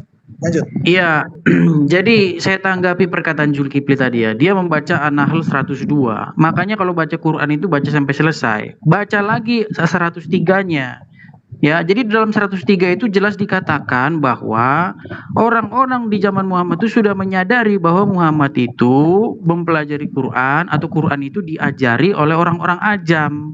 Nah, kemudian saya tanggapi tadi Wafi ya, karena waktunya singkat sekali ini didesain. Dia dikatakan wa ma yantiqu anil hawa, katanya. Tidaklah yang dikatakannya itu, yang disampaikannya itu berdasarkan hawa nafsunya, melainkan apa yang diwahyukan. Ini nggak nyambung. Yang saya tanya itu adalah di mana Allah menyuruh Muhammad untuk menulis Quran, atau di mana ada Allah pernah berfirman kepada Muhammad dalam Quran. Itu yang saya tanyakan. Lagi pula kalau apa yang dikatakan oleh Muhammad itu tidak berdasarkan hawa nafsunya, melainkan apa yang diwahyukan, kenapa Muhammad sendiri ditegur oleh Allah? Di dalam surat At-Tahrim itu adalah teguran. Wahai Nabi, mengapa engkau mengharamkan apa yang dihalalkan? Loh, kalau Muhammad itu selalu mengucapkan apa yang diwahyukan, kok Allah sendiri tegur? Gimana sih? Gitu loh. Surat At-Tahrim Ya. ayat berapa, Bro? Ya. Yang jelas. Ya At-Tahrim, ya saya nggak perlu mengajari lah. Saya sebagai orang yang sudah 10 tahun mempelajari Quran itu tidak punya waktu lagi untuk menunjukkan nomor-nomor gitu loh. Jadi kita di sini sudah sama-sama orang ahli, sudah sama paham, nggak usah lagi nunjuk-nunjuk nomor gitu loh. Kalau sudah tahu keberadaan ayat itu langsung saja dicari gitu. Waktu habis. Silakan dari pihak Muslim. Monggo Bang Tuma. Iya, jadi tuduhan Anda bahwa Nabi Musa itu melihat Allah itu adalah dongeng lagi yang Anda bangun, ya, inspirasi dari kitab Anda. Justru Al-Quran mengatakan Musa tidak mampu melihat Allah. Walamma ja'a Musa limikatin wa kallamahu rabbuhu qala rabbi arini anzur ilaika. Ya. Itu tidak bisa. Nggak bisa kemudian Nabi Musa melihat Allah. Itu jawaban supaya Anda tahu. Ya, engkau tidak akan bisa, engkau tidak akan sanggup melihat aku. Tidak sanggup. Lantarani, artinya kamu tidak akan mampu melihat aku. Itu kata Musa, itu kata Allah kepada Nabi Musa. Ya, catat itu. Jadi jangan Anda mengatakan yang datang kepada Nabi Musa itu adalah Tuhan itu sendiri. Tadi di Al-Quran surah Asy-Syura ayat 51 masih panas mutar-mutar di kuping Anda suara saya. Allah tidak pantas bicara langsung melalui wahyu, melalui tabir, melalui malaikat. Camkan itu. Jadi yang terjadi kepada Musa itu melalui tabir, komunikasi tapi melalui tabir. Sama seperti Anda bicara dengan saya saat ini, Anda bertemu dengan saya saat ini, Anda tidak berhadapan langsung dengan saya, tapi melalui HP Anda mendengarkan suara saya. Itu namanya TABIR, tabir. Ngerti ente? Jadi bukan saya yang muncul di rumah Anda, bukan. Tapi hanya suara saya. Itu pernyataan saya melalui Anda. Itulah Allah menyatakan diri kepada Nabi Musa. Makanya dikatakan, lantarani. Kamu tidak akan sanggup melihat aku. Bab-bab begitu. Nah, ketika kemudian saudara mengatakan kitab Al-Quran itu adalah dongeng, Al-Quran itu adalah syair dan seterusnya. Saya katakan kepada saudara, seindah apapun syair, tidak akan mampu diuji dengan asbabul wurud, asbabul nuzul, kemudian i'rab, kemudian nahwu sharab. Mana ada syair bisa digunakan dengan ilmu seperti itu? Nggak bisa. Berbeda dengan Al-Quran. Yang mungkin Anda katakan itu a, mi, ni. Itu justru menjiplak mungkin ke Al-Quran. Itu yang Anda harus paham. Pembelajaran materi bahasa Indonesia, puisi, syair, dan seterusnya itu baru muncul setelah Indonesia merdeka. Al-Quran sudah 1400 tahun yang silam. Siapa yang meniru siapa? Justru karena keindahan Al-Quran itulah menjadi syair-syair bagi Anda gitu loh. Nah, saya tadi sudah membacakan di dalam kitab Anda. Perjanjian Lama, Perjanjian Baru. Bertaburan syair-syair peribahasa. Lalu kemudian Yesus tidak pernah bertemu langsung juga dengan penulis-penulis kitab Anda. Kayak mana? Apa namanya itu? Dibilang dongeng juga tidak, dibilang bukan dongeng juga, malah lebih dari itu. Silakan. Dinda Wafi. Oke. Bismillahirrahmanirrahim. Di dalam surah At-Tahrim katanya, Allah menegur Nabi Muhammad SAW. Tepatnya di dalam surah At-Tahrim ayat 1, Mas ya. Saya meskipun tidak pernah belajar 10 tahun kayak Anda, saya paham begitu. Saya bacakan ayatnya ya. Ya ayuhan nabi lima tuharrim ma ahallallahu laka tabtagi mardata azwajik wallahu ghafurur rahim. Allah zat yang maha pengampun dan lagi maha kasih sayang. Nah, di situ kata-kata peneguran itu justru menunjukkan apa yang disampaikan oleh Nabi Muhammad SAW adalah kemaksuman dari beliau. Nabi Muhammad itu terjaga dari dosa. Muhammadun basyarun la kal basyari bal huwa kal yakuti bainal hajari. Nabi Muhammad itu seperti orang biasa tapi bagaikan permata di antara para batu. Sehingga kemaksuman para nabi itu sudah disepakati oleh para ulama. Nabi itu terjaga dari dosa. Sehingga ketika nabi akan melakukan kesalahan, langsung Allah tegur, langsung Allah nasihati, sehingga kesalahan itu tidak akan terjadi. Itu justru menunjukkan begitu. Sekian. Oke, waktu habis. Oke, jadi Silakan Jumat untuk pihak tadi, Kristen. Bro Edis duluan ya. Tadi kita yang ditanya Bro Edis di mana Tuhan berbicara kepada Muhammad. Tapi kalau Tuhan berbicara kepada Musa itu ada di dalam kitabmu dari saat pohon malam. Tapi kalau melihat memang betul. Jadi di sini Juma ini beralih, yang ditanya itu bicara bukan melihat, bro. Jadi di sini kamu itu tidak konsisten. Kita berbicara tentang bicara dulu di sini. Baru tadi dikatakan Yesus tidak pernah ketemu dengan para penulis kitab Injil. Menurut saya di sini, bro, itu gagal sejarah. Kenapa? Matius itu murid Yesus, Yohanes itu murid Yesus, Yakobus itu murid Yesus, Petrus itu murid Yesus, Yudas itu juga menulis surat Yudas itu murid Yesus. Bahkan Lukas itu murid dari 70. Paulus itu pernah dijumpai oleh Yesus. Dan Paulus itu adalah lingkaran setelah Yesus itu kan terkonfirmasi. Suara Bang Erwin nggak jelas, Bang. Suaranya kurang jelas, Iya. Mas Erben. Jadi itu supaya tahu. Baru tadi ini Ustaz Wafi ngomong begini kan, katanya Muhammad itu terjaga dari dosa. Saya jadi bertanya, kalau dia terjaga dari dosa, mengapa Allah berkata kepada Muhammad, mintalah ampun atas dosamu yang sudah kamu lakukan dan yang akan kamu lakukan. Apakah Allah yang benar atau Allah yang salah, Quran yang salah? Karena di dalam Quran ada perintah itu, mintalah ampun atas dosamu yang sudah kamu lakukan. dan yang akan kamu lakukan. Aku baca loh Quran kayak gitu. Sekarang yang benar kamu, Quran atau apa? Saya jadi bingung. Silakan Bro Edis, lanjut.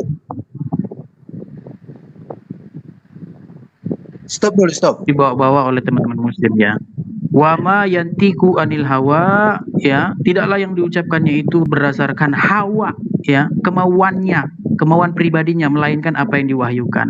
Tapi kalau kita baca hadis-hadis yang diberi oleh teman-teman muslim berasal dari Muhammad, Muhammad itu pernah ketemu para petani kurma, di mana petani kurma itu karena mengikuti Muhammad malah mereka jadi gagal panen, gitu loh. Ini karena apa? Karena mengikuti Muhammad. Ya, saya nggak perlu tunjukkan hadisnya. Kalau Anda masih tanya hadisnya sama saya, berarti Anda saya anggap nggak tahu apa-apa.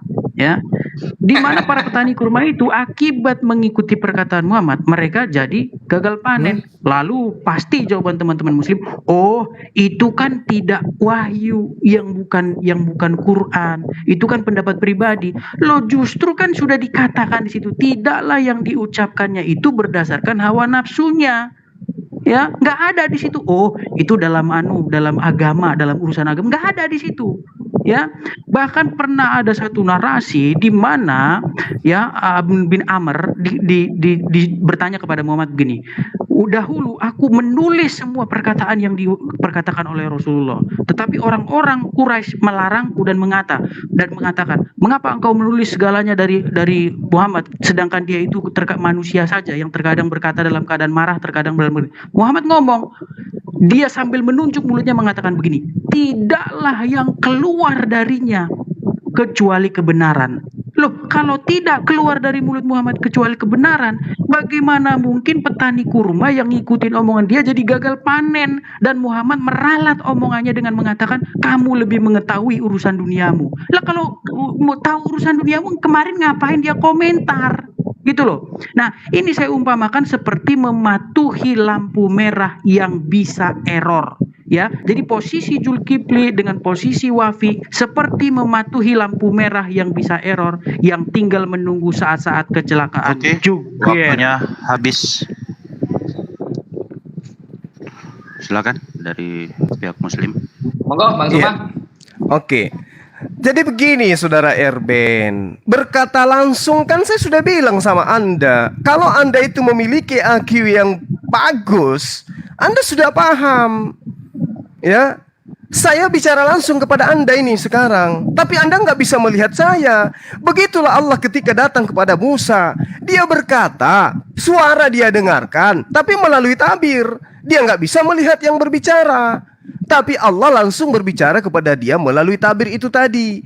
Kalau Anda mengatakan bahwa dia berbicara melalui dari balik pohon, apakah dari balik pohon berarti itu di situ ada Allah ngumpet?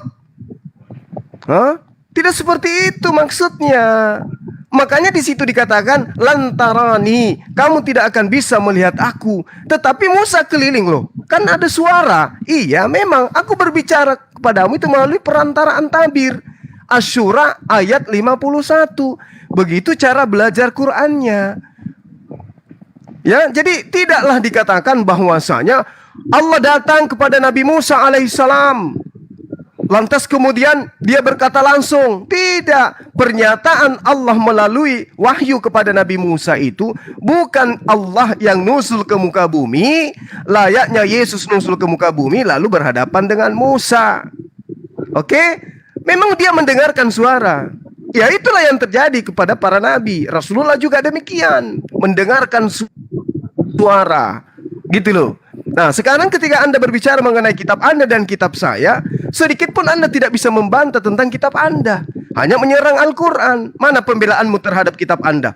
Bahwa kitab Anda itu firman Tuhan, kitab Anda itu bukan syair, kitab Anda itu bukan dongeng. Buktikan ke saya sekarang bahwa kitab Anda kitab dongeng, bukan kitab dongeng, dengan Anda menunjukkan Yesus pernah bertemu dengan pengarang-pengarang kitab Anda. Contoh, Yesus berjalan di Galilea, lalu kemudian di situ dia melakukan pengajian, bertemu dengan Lukas, duduklah di sana Markus, duduklah di sana juga Paulus sambil ngopi, membahas tentang Yohanes 1 nomor 1. Ada nggak seperti itu layaknya kami di Al-Quran? Gak ada kan?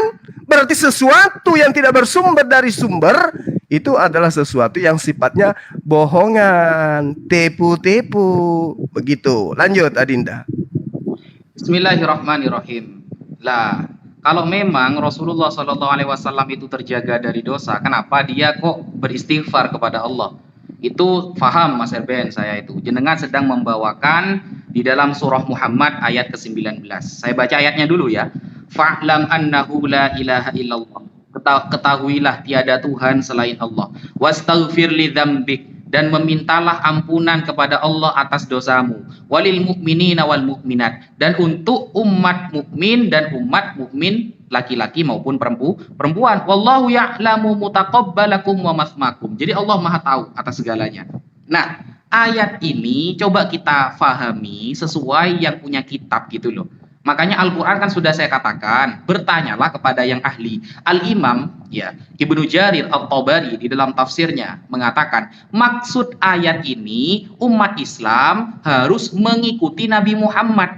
Mengikuti Nabi Muhammad dalam hal apa? Dalam beristighfar. Rasulullah mencontohkan, Allah inni la astaghfirullah fil yaum sab'ina marrah. Aku beristighfar kepada Allah 70 kali sehari. Lah itu ikuti. Nabi Muhammad sedang mempraktekkan pengajarannya kepada para umat, bahwa para umat ini dosanya itu tidak ditanggung sebagaimana Nabi Muhammad diajari cara beristighfar. Begitu kata Imam At-Tabari dalam tafsir At-Tabari. Nah, masalah Mas Makar TV, dia sedang mengait-ngaitkan dua hadis yang beda tapi seolah-olah sama. Waktunya habis. Siap. Monggo. Monggo, siapa dari pihak Kristen? Silakan. Wow. Ben, saya duluan atau gimana? Kayaknya dia belum siap ya. Biar saya lanjut aja ya. Iya, jadi tadi nggak sempat dijawab ya, pertanyaan saya tadi nggak sempat dijawab. Saya tahu karena memang tadi Ustadz Wahabi itu googling dulu ya, apa benar yang diomongin oleh di sini, berarti dia belum sempat jawab ya. Jadi bahwa memang adalah kenyataan bahwa di dalam Quran dikatakan tidaklah yang diucapkannya itu berdasarkan hawa nafsunya, tetapi berdasarkan apa yang diwahyukan. Itu sudah jelas ayatnya itu di dalam An-Nahl ayat berapa? 3 atau 4 itu ya. Nah, kemudian kalau kita membaca hadis, ada suatu kisah di mana Muhammad itu melewati petani kurma di Madinah. Nah, Muhammad mengatakan begini, ketika petani kurma itu menyerbuk ya benih-benih buah kurma itu, Muhammad mengatakan begini, apa yang dilakukan mereka itu tidak berguna. Seandainya saja mereka tidak melakukan itu, maka buah pohon kurma itu akan tetap biasa berbuah. Gitu. Kira-kira seperti itu narasinya. Nah, kemudian itu dilakukan oleh petani kurma itu. Akhirnya apa? Petani kurma itu menjadi gagal panen. Lalu kemudian setelah petani kurma itu gagal panen, dilaporkanlah kepada Muhammad. Muhammad mengatakan begini, kamu lebih mengetahui urusan duniamu. Pertanyaan saya, kalau Muhammad tahu bahwa itu urusan dunia, dia lebih tahu, kenapa kemarin dia komentar? Inilah yang saya katakan, perkataan yang diucapkan Muhammad berdasarkan hawa nafsunya itu dipertanyakan. Gitu loh, itu baru satu, belum lagi contoh-contoh lain. Ya. Kemudian, kalau kita waduh ini gidoran banu ya. Tadi saya kembali lagi pertanyaan awal saya tadi ya. Tolong tunjukkan di dalam Quran ada Allah berfirman kepada Muhammad. Ya, kalau bisa ada muslim satu orang yang satu ayat, tunjuk satu ayat. Ya, tadi sudah saya kasih tahu apa jaminannya. Silakan tunjuk satu ayat dalam Quran Allah berfirman kepada Muhammad tanpa tanda kurung, tanpa tafsir. Silakan. Oke. Jadi tadi memang kalau yang kita bahas ini kan bukan manusia melihat ya bro, tapi berbicara. Apakah itu dari belakang tabir? Kan yang berbicara kan tetap juga Tuhan. Bukan tabir itu yang berbicara dan bukan malaikat yang berbicara, tapi Tuhan langsung. Itu tadi kan yang ditanya. Baru bro Juma, kalau di dalam Alkitab itu sangat banyak peribahasa. Zabur itu kan bahasa-bahasa syair bro. Bahkan di Yesaya pun ada, di Kidung Agung apalagi. Banyak bahasa syair. Kenapa? Karena memang di dalam belajar itu memakai bahasa syair itu hari biasa. Berbagai peribahasa. Saya kan sudah yakan tadi. Baru tadi dibilang, di mana ketika Yesus ada di Galilea, ada di sini Lukas, Matius ada yang menuliskan itu, Yohanes, bahkan tulisan Markus dengan tulisan Lukas tidak pernah itu diprotes oleh Matius, tidak pernah diprotes oleh Yohanes, tidak pernah diprotes oleh Petrus, tidak pernah diprotes oleh murid-murid lain. Itu membuktikan bahwa tulisan mereka itu benar. Kalau tulisan itu salah pasti diprotes. Justru tulisan mereka itu dijadikan satu, bro. Di situ yang berikut dikatakan begini ya, Nabi Muhammad mendengar suara. Itu kan yang ditanya, bukan melihat. Itu tadi baru tadi Ustadz Wafi, mungkin ini kita baca ya dalam surah 35 ayat 56 ini, 3356. Suaranya kurang jelas Mas Erben, diperjelas lagi suaranya. Ya, 3356. Sesungguhnya Allah dan para malaikat bersalawat untuk Nabi. Wahai orang-orang beriman, bersalawatlah kamu untuk Nabi dan ucapkanlah salam kepadanya dengan penuh hormat. Hal ini bisa dikaitkan dengan tadi surat Muhammad 9 masih katakan, maka ketahuilah bahwa tiada Tuhan. Oke, waktunya habis. Dan mohonlah ampun atas dosamu, atas dosa orang-orang mukmin. Jadi dosamu kok di sini, bro. Artinya dia pernah berdosa, bro. Itu. Oke. Monggo Bang Suma. Iya, baik. Jadi kalau Anda mengatakan yang berbicara langsung, ya saya katakan kepada saudara, berbicara langsung itu tidak akan mungkin terjadi. Karena Allah sudah mengatakan, aku tidak berbicara langsung dalam wujud yang asli kepada nabi-nabi ataupun rasul. Tetapi kalau dia berbicara langsung melalui tabir, ada Nabi Musa dan juga Rasulullah Muhammad SAW. Dua nabi inilah yang pernah berbicara langsung melalui langsung kepada Allah, tapi dengan perantaraan tabir.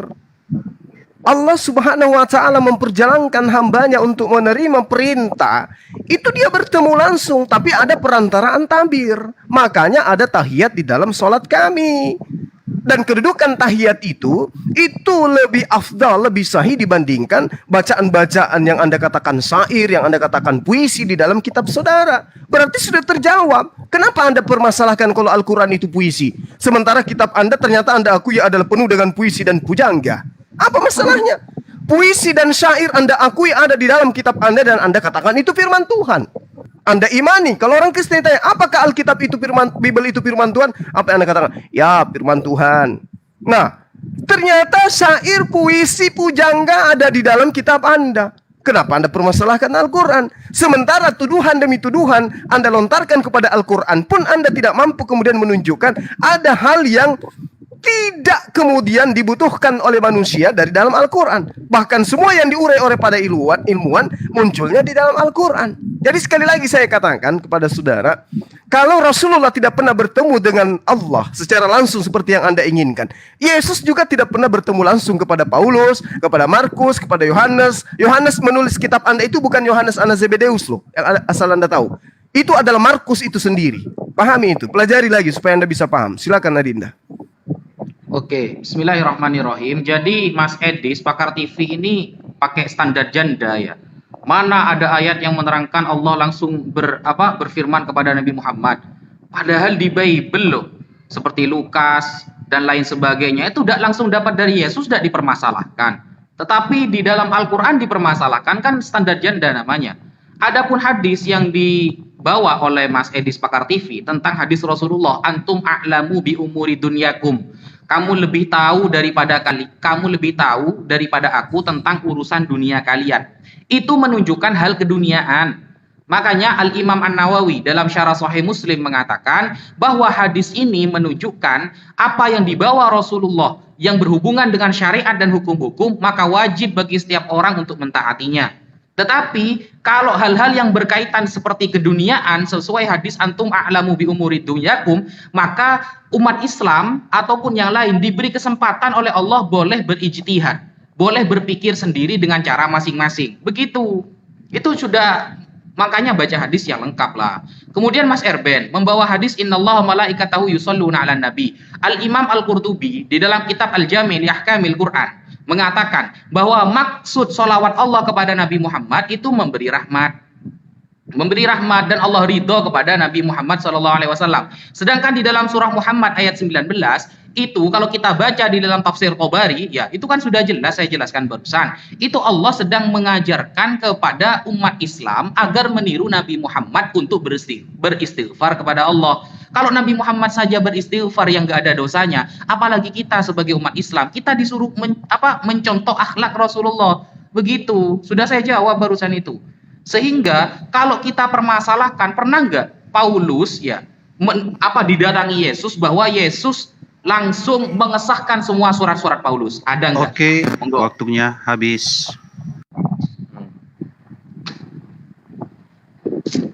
Akan dari pihak Kristen menanggapi. Monggo.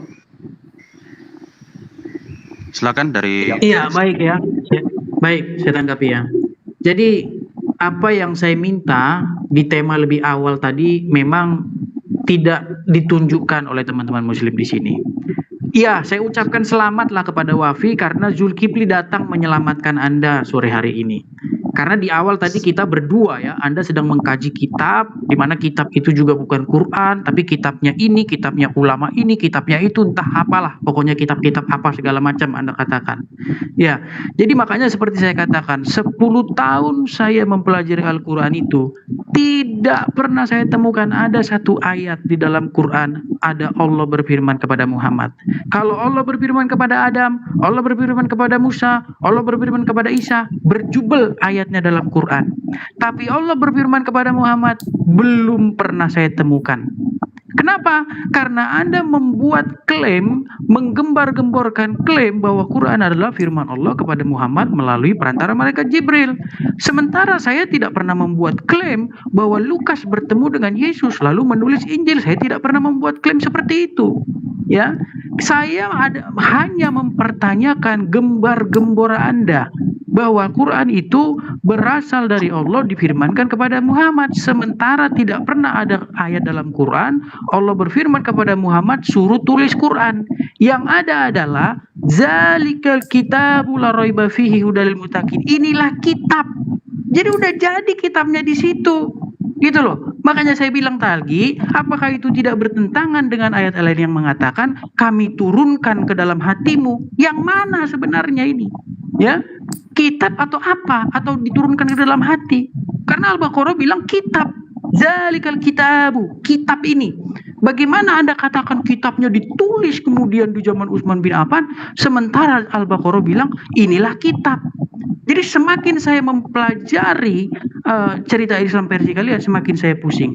Itulah kenapa karena saya ini kan biasanya diskusi dengan orang-orang luar negeri ya. Ya, saya biasanya memang sama mereka. Kalau sama orang-orang yang seperti kalian ini memang sudah saya anggap ya pengetahuannya kurang lah ya. Jadi gini, standar narasi Islam ini memang harus kita pertimbangkan ulang ya. Seperti itu ya. Kemudian saya nyambung ceritanya Bang Erben tadi ya. Kalau ada tulisan diprotes, dalam Bible nggak ada itu tulisannya Pak ini ada diprotes, nggak ada. Tapi kalau kita baca narasi Islam, bagaimana Ibnu Ishaq yang mengarang biografi Muhammad itu diprotes, dikatakan dajjal, ya. Kalau coba nggak tahu nggak Wafi sama Zulkifli, jangan-jangan nggak tahu gitu loh. Kalau nggak tahu yang ngapain? Silakan Bang Erben. Sorry Bang Erben, saya potong banyak. Suara Bang Erben kebanyak angin Bang Erben. Itu bukan aku bro, bukan aku mute kok. Enggak, maksudnya saat jenengan bicara itu suaranya kemana-mana gitu Mas Erben. Monggo lanjut Mas Erben, tinggal 1 menit. lanjut. Jadi tidak ada orang Kristen mengatakan bahwa Alkitab firman Allah dalam pengertian itu didikte. Sejak Alkitab ditulis dari zaman Musa sampai pada zaman para rasul kurang lebih 1500 tahun, tidak ada orang Kristen yang berkeyakinan bahwa Alkitab itu didikte, nggak ada. Jadi nggak usah capek-capek orang Muslim mencari Alkitab yang didikte. Hanya Quran yang didikte, tetapi dikte Quran pun masih dalam tanda tanya besar. Kenapa? Karena tidak terbukti bahwa Al-Qur'an berbicara kepada Muhammad. Semua melalui Jibril. Bahkan itu ada beberapa ayat berkaitan dengan kebutuhan baginda. Contoh, ketika baginda hendak menikahi sampai itu anak mantunya itu bekasnya itu kan turun ayat. Dan banyak ayat-ayat lain itu kebutuhan baginda. Di situ. Jadi firman Tuhan di dalam Alkitab. Oke, waktunya habis. Tulisan para rasul, bro. Oke. Monggo Bang Zuma. Silakan dari pihak Muslim. Tadi nggak dijawab berarti itu ya. Paulus tidak pernah disahkan surat-suratnya oleh Yesus berarti. Monggo Bang. Ya. Ya, tadi Anda mengatakan bahwasanya Anda mengkritisi Quran Karena Allah sendiri itu tidak pernah memerintah bicara langsung kepada Rasulullah Muhammad SAW. Lantas Anda mengatakan bahwa Allah bicara langsung kepada Abraham, Allah berbicara kepada Musa, Allah bicara langsung kepada Daud dan seterusnya. Dengan demikian, Anda sudah meludah ke atas, jatuhnya tepat di mata Anda sendiri. Karena kenapa? Tuhan tidak pernah berbicara langsung kepada Paulus. Allah tidak berbicara langsung kepada Lukas. Allah tidak berbicara langsung kepada Markus dan Yohanes. Berfirmanlah Allah kepada Lukas. Mana ada dalilnya? Bicaralah Allah kepada Markus. Mana ada dalilnya? Enggak ada dalilnya. Tapi kitab yang tak ada dalilnya itu Anda imani sebagai firman Tuhan, sehingga Anda menjadi Kristen hari ini. Kalau kami strukturnya kan sudah jelas tuh. Kami mengimani Allah mewahyukan Al-Quran melalui perantaraan malaikat Jibril. Malaikat Jibril menyampaikan kepada Rasulullah Muhammad SAW. Al-Quran sampai kepada beliau. Al-Quran menantang seluruh umat manusia untuk membuktikan Al-Quran itu bukan firman Allah. Kan begitu. Pembuktian yang Anda ingin katakan di sini adalah dia bukan wahyu Allah. Kenapa? Karena Allah tidak pernah memerintahkan menulis. Loh, memang Yesus pernah memerintahkan. Lukas, tulislah. Paulus, tulislah. Markus, tulislah. Kan tidak ada. Tapi Anda mengimani itu sebagai firman Tuhan. Berarti posisi di sini sama. Nah, sekarang mari kita uji. Apakah Rasulullah Muhammad SAW pernah memberikan legitimasi terhadap Al-Quran? Pernah. Khairukum man ta'allamal Qur'an wa 'allamahu. Yang paling mulia di antara kamu adalah yang mempelajari dan mengajarkan Al-Quran. Yesus pernah gak memberikan legitimasi seperti itu? Yang paling mulia di antara kalian adalah yang mempelajari surah-surah Paulus, yang mempelajari kitab Lukas, dan mengajarkan kepada yang lain. Ada nggak Yesus pernah mengatakan begitu? Nggak pernah. Berarti Al-Quran mengakui dirinya, Rasulullah mengakui dirinya. Nah, Anda, Lukas tidak pernah mengakui dirinya menerima dari Yesus. Kemudian kitabnya juga tidak pernah diakui bahwa datang dari Tuhan. Jadi tema kita, yang dongeng yang mana, yang syair yang mana, puisi yang mana, semua kembali kepada kitabmu. Demikian. Oke. Bismillahirrahmanirrahim. Tadi kabur ya Edis ini ya. Jadi Edis tadi mengatakan bahwa Imam Malik mengatakan Ibnu Ishaq itu adalah seorang dajjal. Nah, dia kalau baca sesuatu itu memang tidak pernah sampai tuntas, teman-teman. Sehingga pujian-pujian para ulama kepada Ibnu Ishaq seperti Imam Sufyan Ats-Tsauri yang mengatakan, aku selama duduk bersama Ibnu Ishaq tidak pernah mendengarkan hal-hal yang meragukan tentang keilmuannya. Imam Sufyan Ats-Tsauri, ulama besar. Kemudian Abu Muawiyah mengatakan, karena Ibnu Ishaq ahfadzun nas dinan. Ibnu Ishaq adalah orang yang paling sangat menjaga keilmuannya dalam hal agama. Nah, yang pujian-pujian nggak dibaca. Kemudian yang masih belum dia baca, yang sebenarnya dia belum selesai membacanya, dia narasikan. Kan gabrul kalau seperti itu. Kan begitu. Sedangkan pertanyaan saya belum dijawab. Pernahkah Yesus mengesahkan surat-surat Paulus yang ada di dalam Bible? Pernah ada pengesahan dari Yesus? Tidak pernah, gak ada. Makanya kalau kita bandingkan antara pengajaran Paulus dengan pengajaran Yesus, banyak yang bertentangan. Contoh, Yesus tidak pernah ngajari dosa waris. Paulus di dalam Roma 5 ayat ke-12 ngujuk-ngujuk ada istilah dosa waris. Kalau istilah dosa warisnya ada ya. Tapi yang mengindikasikan di dalam Roma 5:12 ada. Padahal Yesus tidak pernah ngajari yang seperti itu. Makanya selalu bertabrakan. Kenapa? Pengesahannya tidak ada, validasinya tidak ada, ngarang-ngarang sendiri yang ada. Kalau Paulus saja sudah bisa berasumsi, ya, Paulus saja pintar berasumsi, apalagi umatnya, begitu. Monggo. Oke, waktu habis. Jadi kayaknya diskusi hari ini berjalan baik. Cuman saya melihat, tunggu dulu Mas Herbert, karena bagaimana mau jawab sendiri atau apa? Karena saya lihat begini, kebanyakan pihak Muslim sudah memberikan jawaban, tapi pihak Kristen tidak menanggapi pertanyaan dari pihak Muslim tadi, gitu. Karena saya lihat berapa pertanyaan dari Ustaz Najat sama Pak Zulkifli, gitu. Oke, saya tambahkan karena Saudara Edi sudah kabur. Biar saya Mas Erben suaranya agak jelas. Dinda Wafi, silakan. Dulu, aku mau ngomong ini. Dinda Wafi saya nyimak ya, silakan. Biar saya. Oke. Pertama, Paulus pernah diserahkan oleh Yesus tulisannya. Artinya kalau orang bertanya itu bertanyalah dari pengetahuan. Orang Paulus suaranya jenengan putus-putus Mas Erben. Iya. Orang Paulus itu bertobat setelah Yesus terangkat ke surga, bro. bagaimana mungkin tulisan Paulus itu lagi disahkan oleh Yesus? Itu yang harus dipahami. Berikut, Matius, Yohanes, Petrus, Yudas, dan Yakobus itu tulisan mereka pun tidak pernah disahkan oleh Yesus.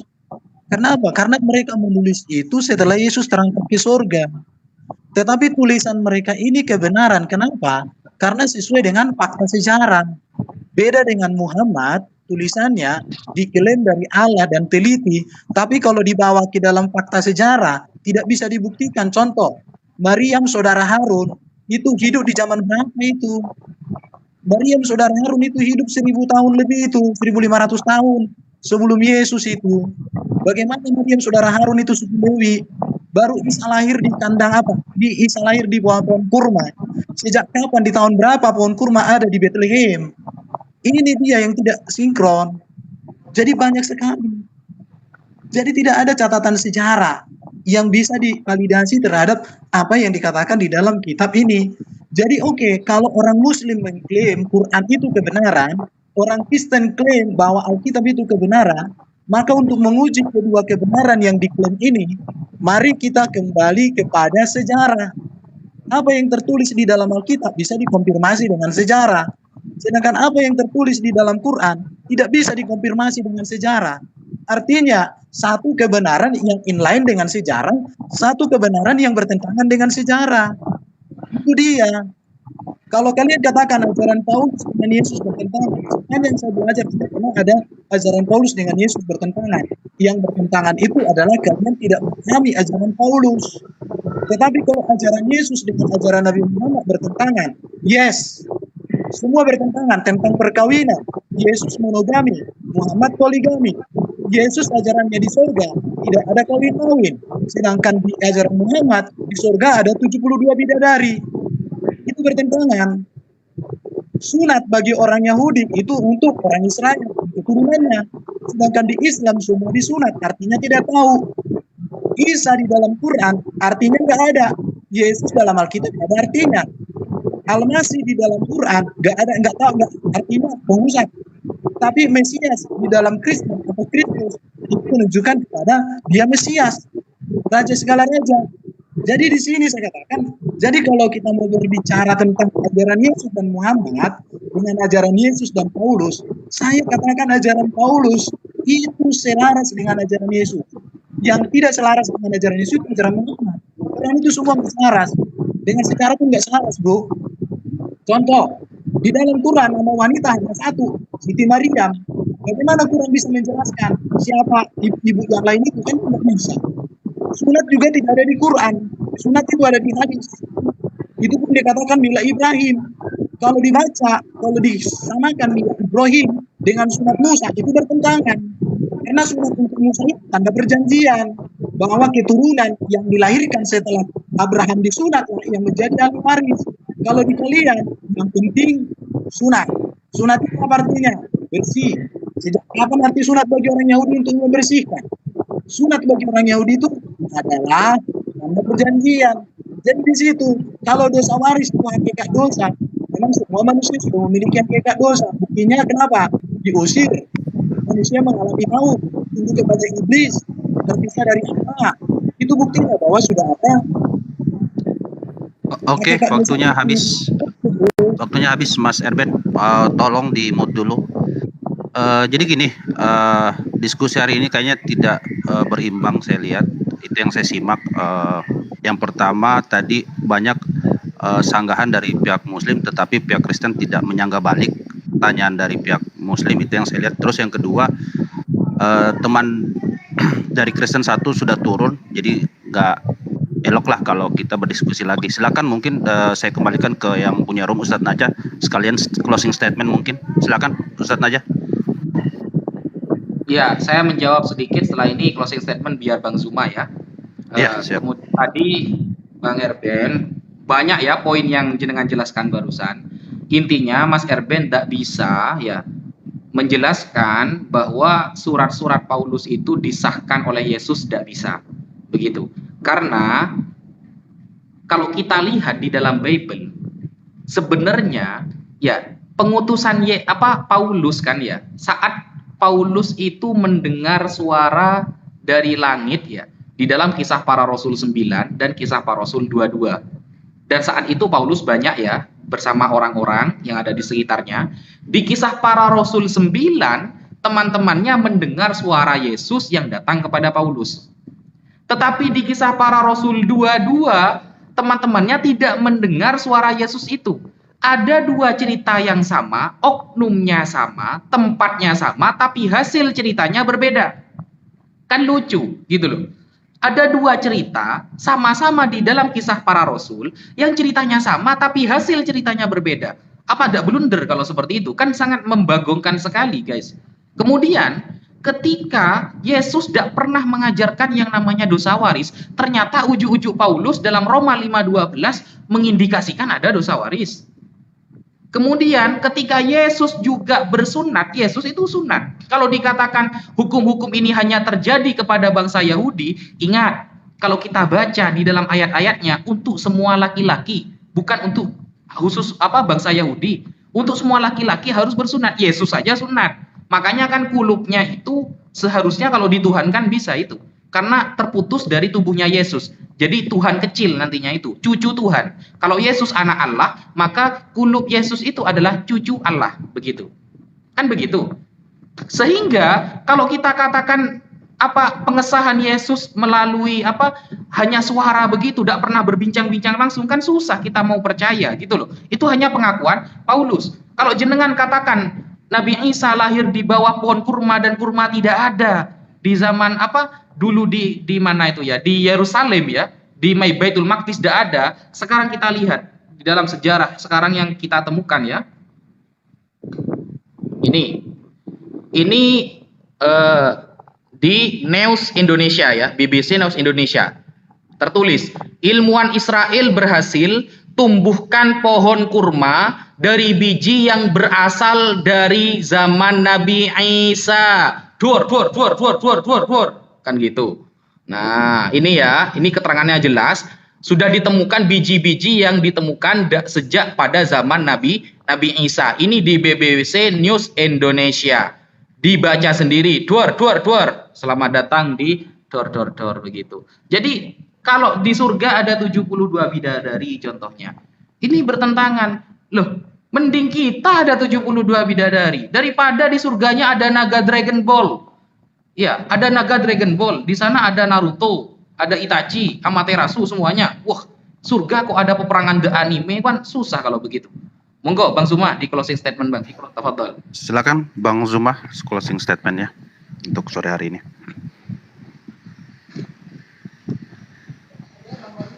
Biar saudara Erben dulu.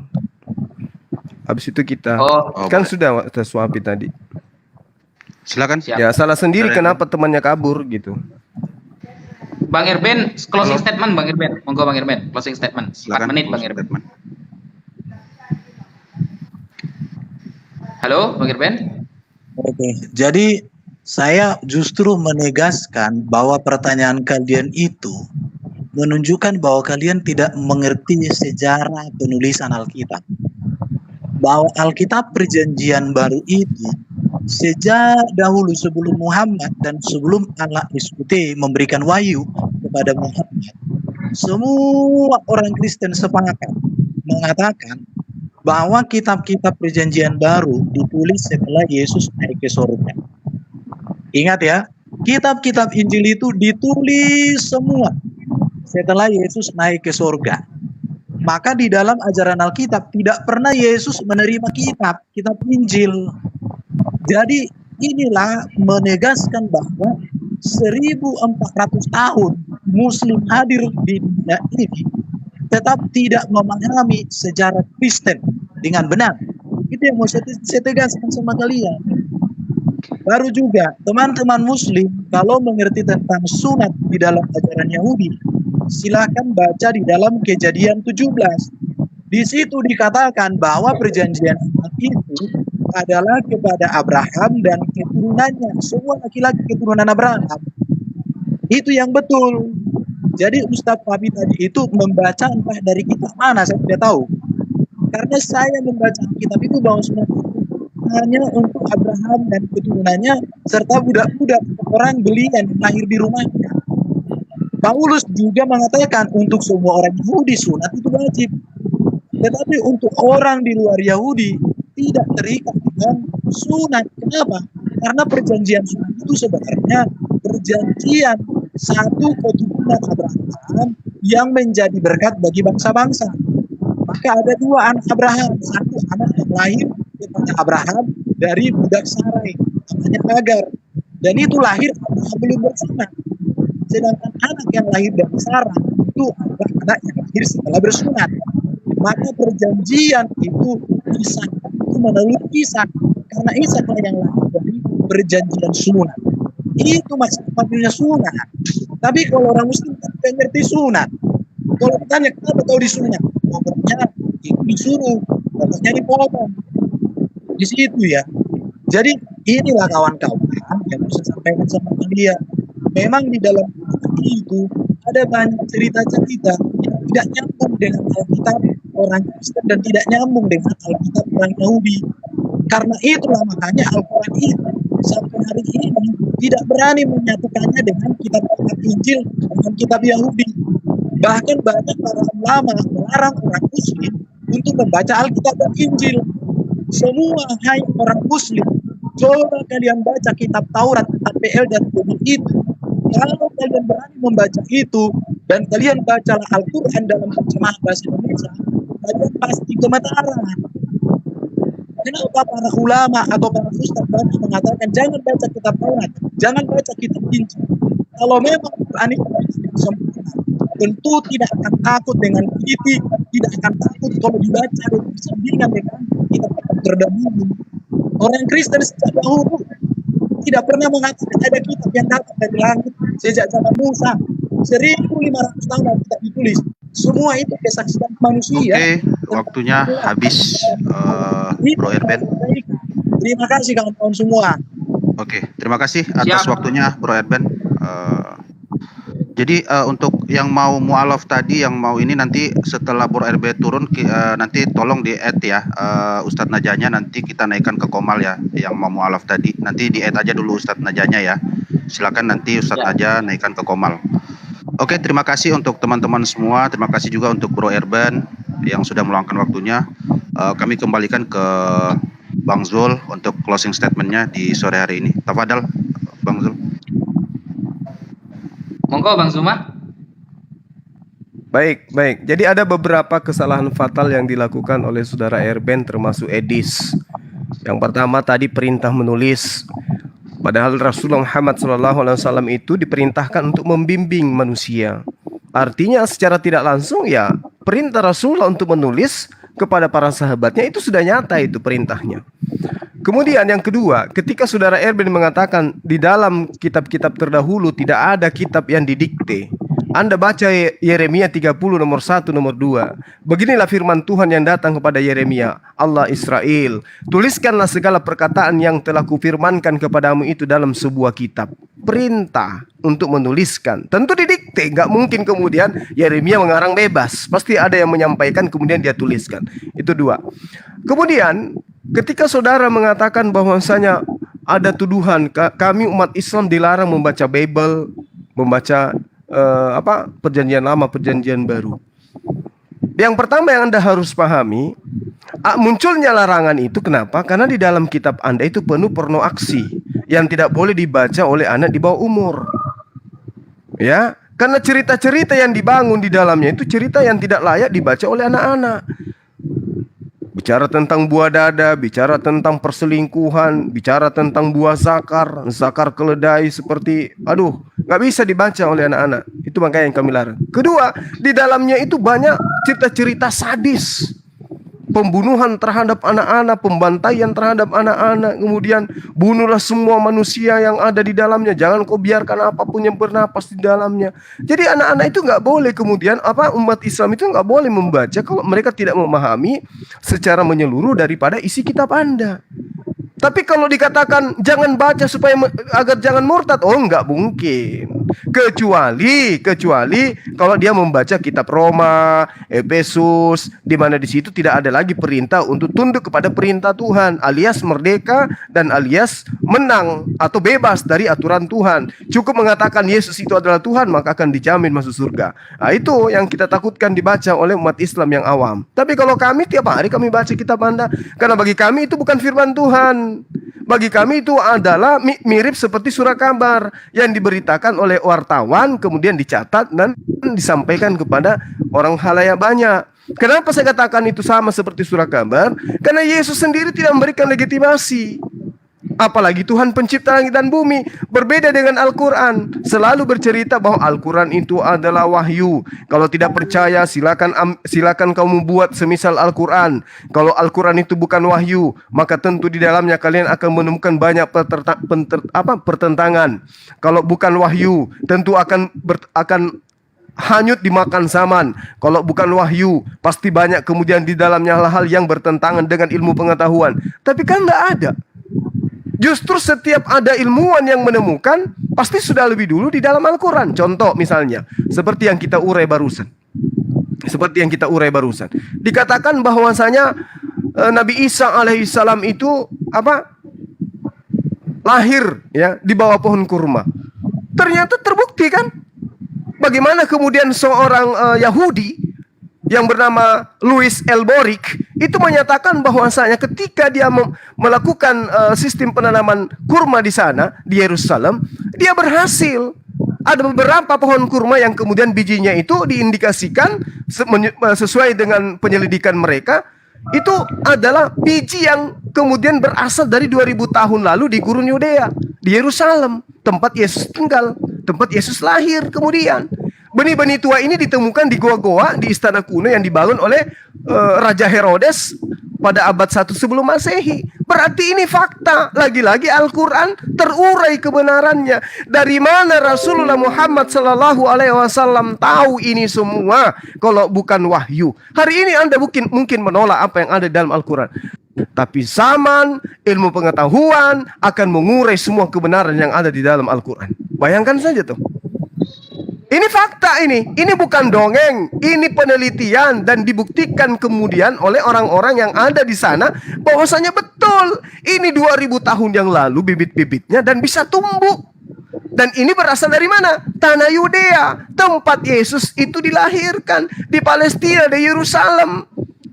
Jadi tidak ada lagi bantahan yang bisa Anda katakan bahwa Al-Quran itu bukan kalamullah. Kecuali Anda menemukan sebuah buku sejarah di luar Islam yang menceritakan Rasulullah Muhammad SAW pernah ke Yerusalem melakukan penelitian tentang pohon kurma, lalu dia tuliskan di dalam surah Maryam bahwa Isa alaihissalam itu dilahirkan di bawah pohon kurma. Tapi apakah ada buku sejarah yang mengatakan itu? Anda tidak akan bisa menemukan itu. Jadi inilah yang ada kita hasilkan pada sore hari ini adalah Al-Quran itu murni wahyu dari Allah. Bukan karangan Rasulullah Muhammad SAW, bukan juga seperti tuduhan Anda adalah syair-syair, bukan juga kemudian adalah dongeng. Kenapa? Buku-buku syair yang ada, yang sangat-sangat diistimewakan dan ditonjolkan oleh pesair-pesair Arab, itu sudah tidak ada sampai hari ini. Tapi Al-Quranul Karim terjaga sesuai dengan apa yang diterangkan oleh Allah Subhanahu Wa Taala.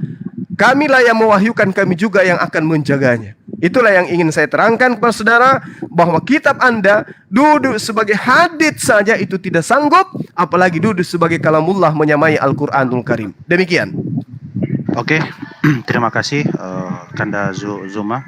Terima kasih juga untuk Mas Erben, diskusinya sore hari ini berjalan baik. Untuk itu kepada Mas Erben kami persilakan turun dulu. Untuk teman yang tadi yang mau mualaf silakan nanti naik, bisa add Ustadz Najah. Terima kasih sekali lagi untuk Mas Erben ya. Ustadz Najah masih on? Katanya ada yang mau sharing mungkin yang Sakura mau mualaf katanya. Silakan Sakura naik ke Komal, mau sharing sama Bang Zuma juga bisa, sama Ustadz Najah dan teman-teman lainnya. Halo Bang Moto, halo Tuan Palsu, selamat sore. Assalamualaikum warahmatullahi wabarakatuh. Waalaikumsalam warahmatullahi.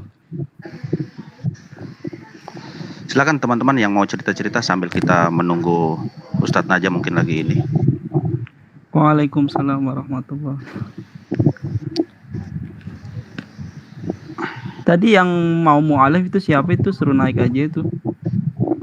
Iya katanya tadi ada tadi itu udah mau naik katanya tadi. Mana tadi teh? Mungkin mau sharing ya silakan.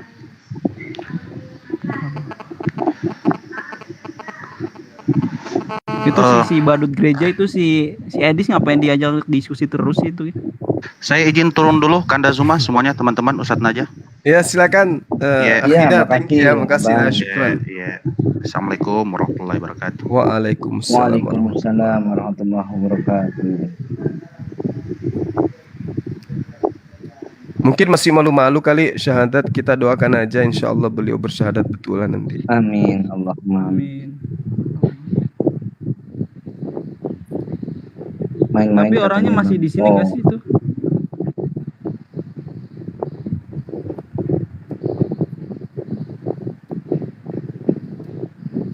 Ini sebenarnya yang suara gresek-gresek itu siapa Oke. dari tadi?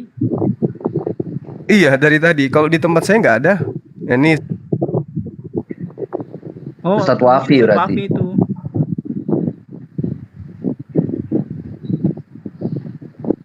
Oke sahabat-sahabat, mungkin saya pamit dulu. Adik-adik sekalian, saya mau balik ke rumah nih. Saya masih di kantor ini. Makasih banyak ya Dinda Wafi atas kesempatan yang diberikan kepada saya untuk membuat Edis Sida Butar ini kabur meninggalkan celana ya. Dia tadi dengan sombongnya mengatakan gorok leher saya, gorok leher saya. Perkataan-perkataan orang jahiliyah aja yang kayak begitu ya. Dan akhirnya dia kabur tanpa meninggalkan jejak. Terima kasih kepada semuanya.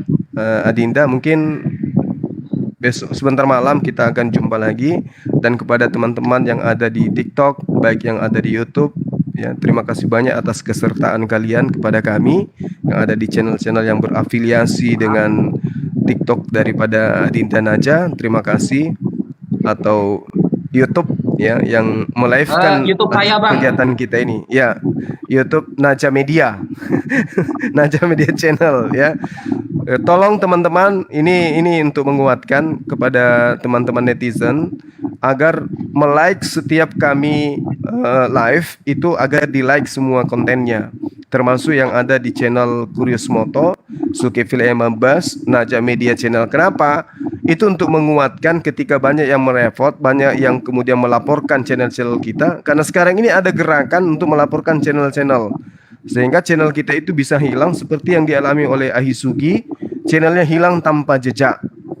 Nah, kalau misalnya banyak yang like, insya Allah itu akan kuat. Kalaupun dia hilang, itu kita bisa lakukan banding. Tapi kalau Anda jarang kemudian untuk mau like channel kita, ya itulah yang terjadi, sangat mudah untuk kemudian direport sama orang-orang seberang. Jadi sekali lagi tolong supaya channel-channel yang saya sebutkan ini agar di like, di subscribe dan di share sebanyak mungkin supaya lebih banyak yang mendapatkan pencerahan dari kita. Najah Media Channel, Dinda Moto ada channelnya juga. LRI, Aku Bang. masih di Lentera Rohani aja, Bang Zuma. Oh, Lentera Rohani. Kalau gimana Channelnya kawan? Pak Desugi nggak bisa balik atau gimana itu? Salam akal sehat. Ini kita sedang banding, kita sudah banding. Mudah-mudahan bisa kembali. Ya. Oke, saya kira begitu dari saya. Terima kasih sekali lagi dan mohon maaf atas kekurangan dari materi-materi kami yang kami sampaikan. Karena tidak mungkin kami berkhotbah berceramah di sini berjam-jam. Kita cuma dikasih 22 menit ya. Segala sesuatunya itu terbatas.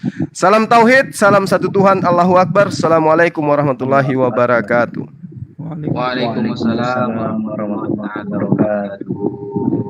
Insyaallah. Jazakallah, Bang Zuma.